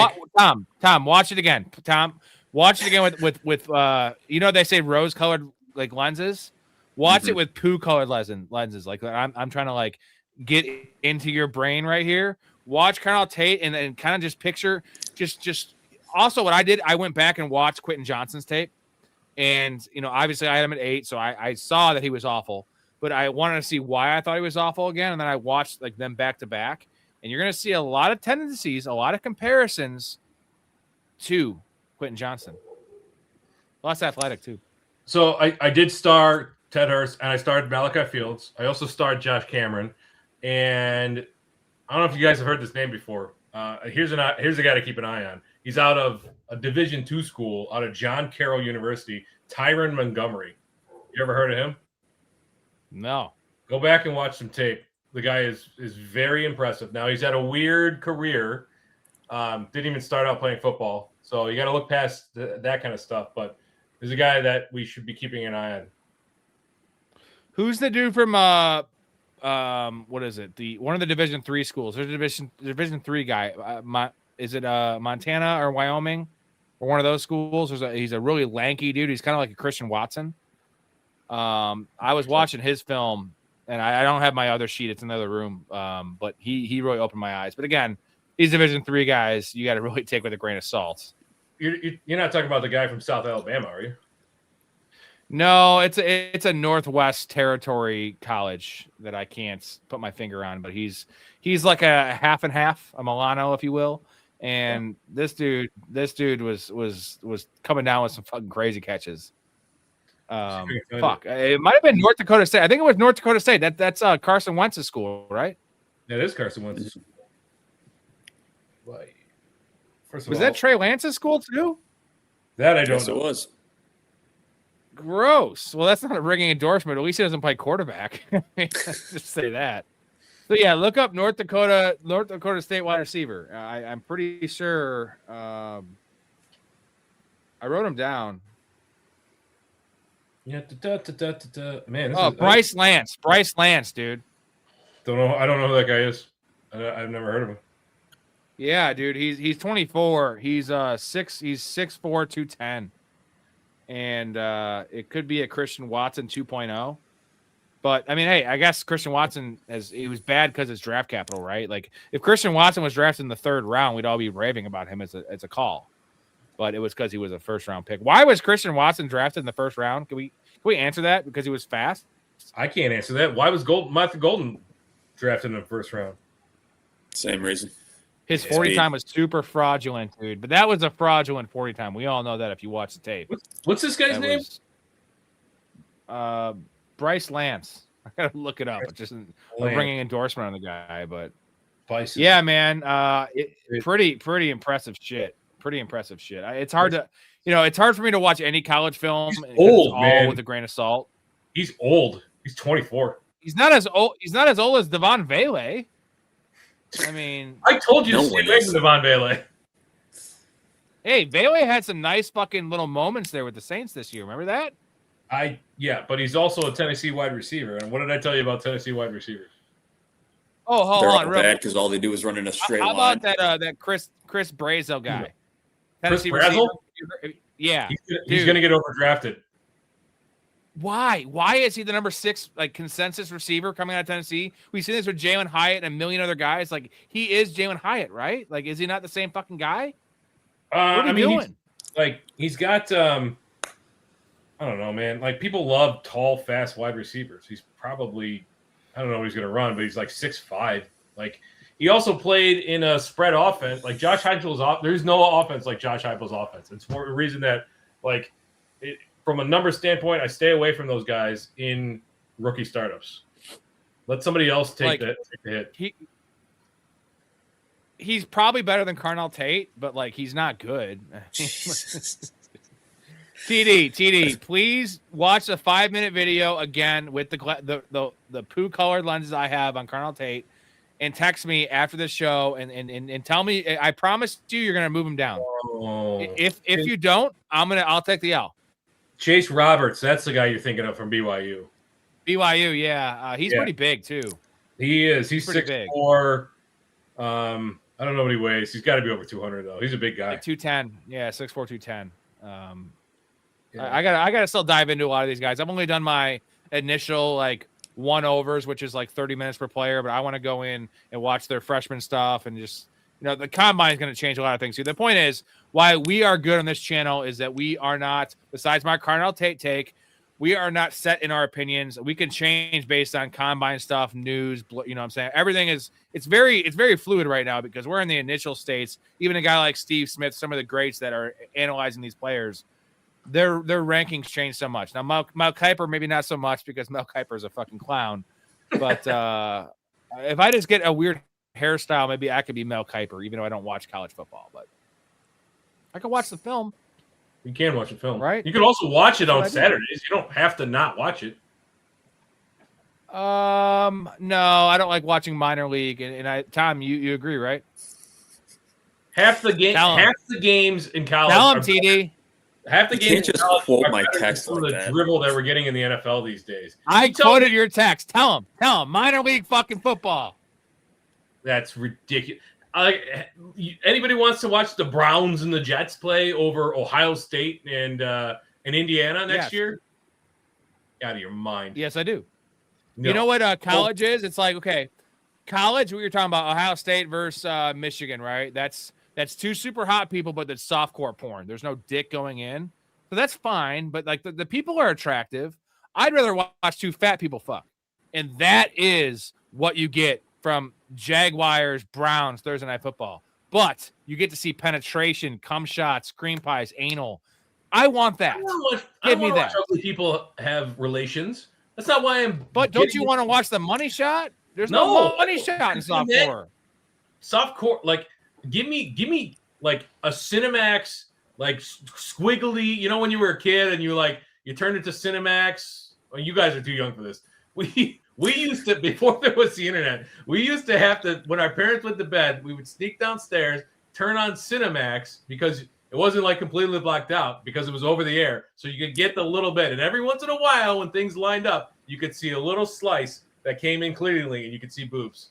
I'm almost 38 years old. I'm almost 38 years old, Storey. I'm closer to your age than Tom. Tom's a young gun here. So you know what I'm talking about then? He knows. I don't know. Tom, you know though that it's minor league right? Yeah.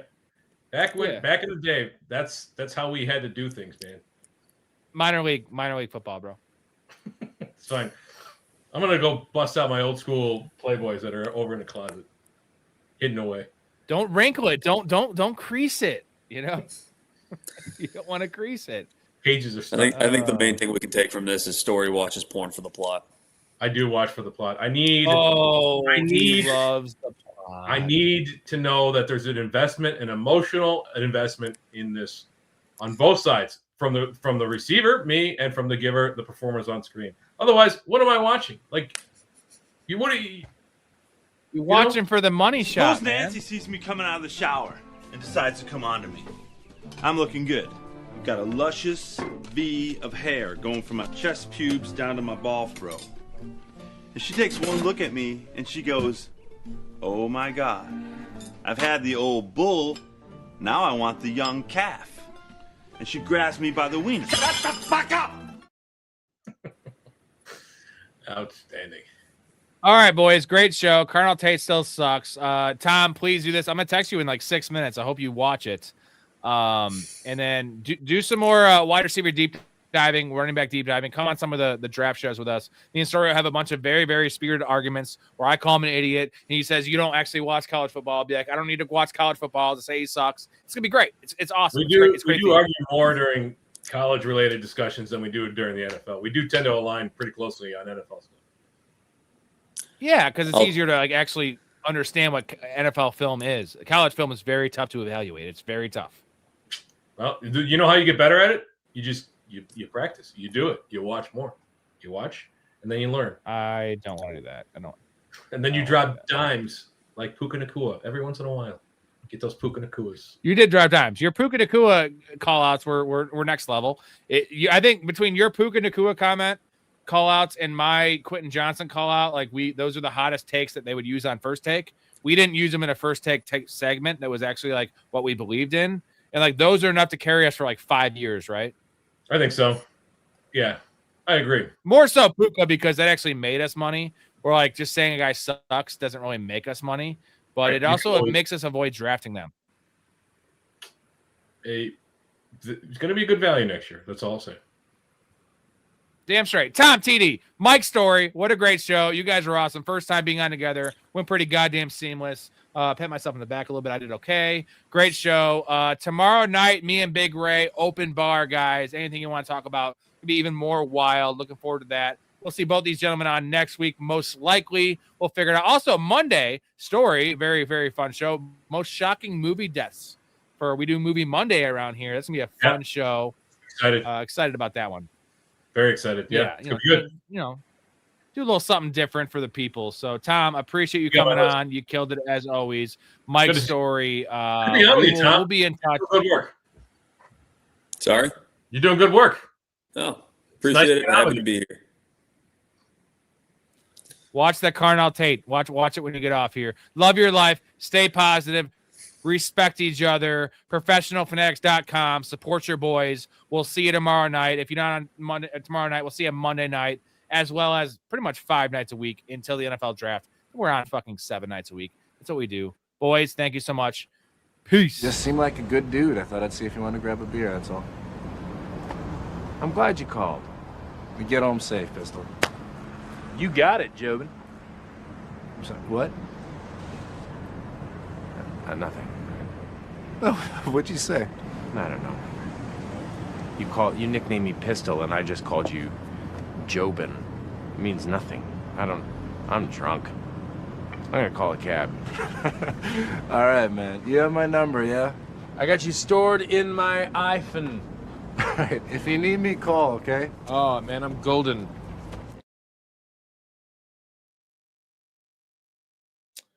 Later.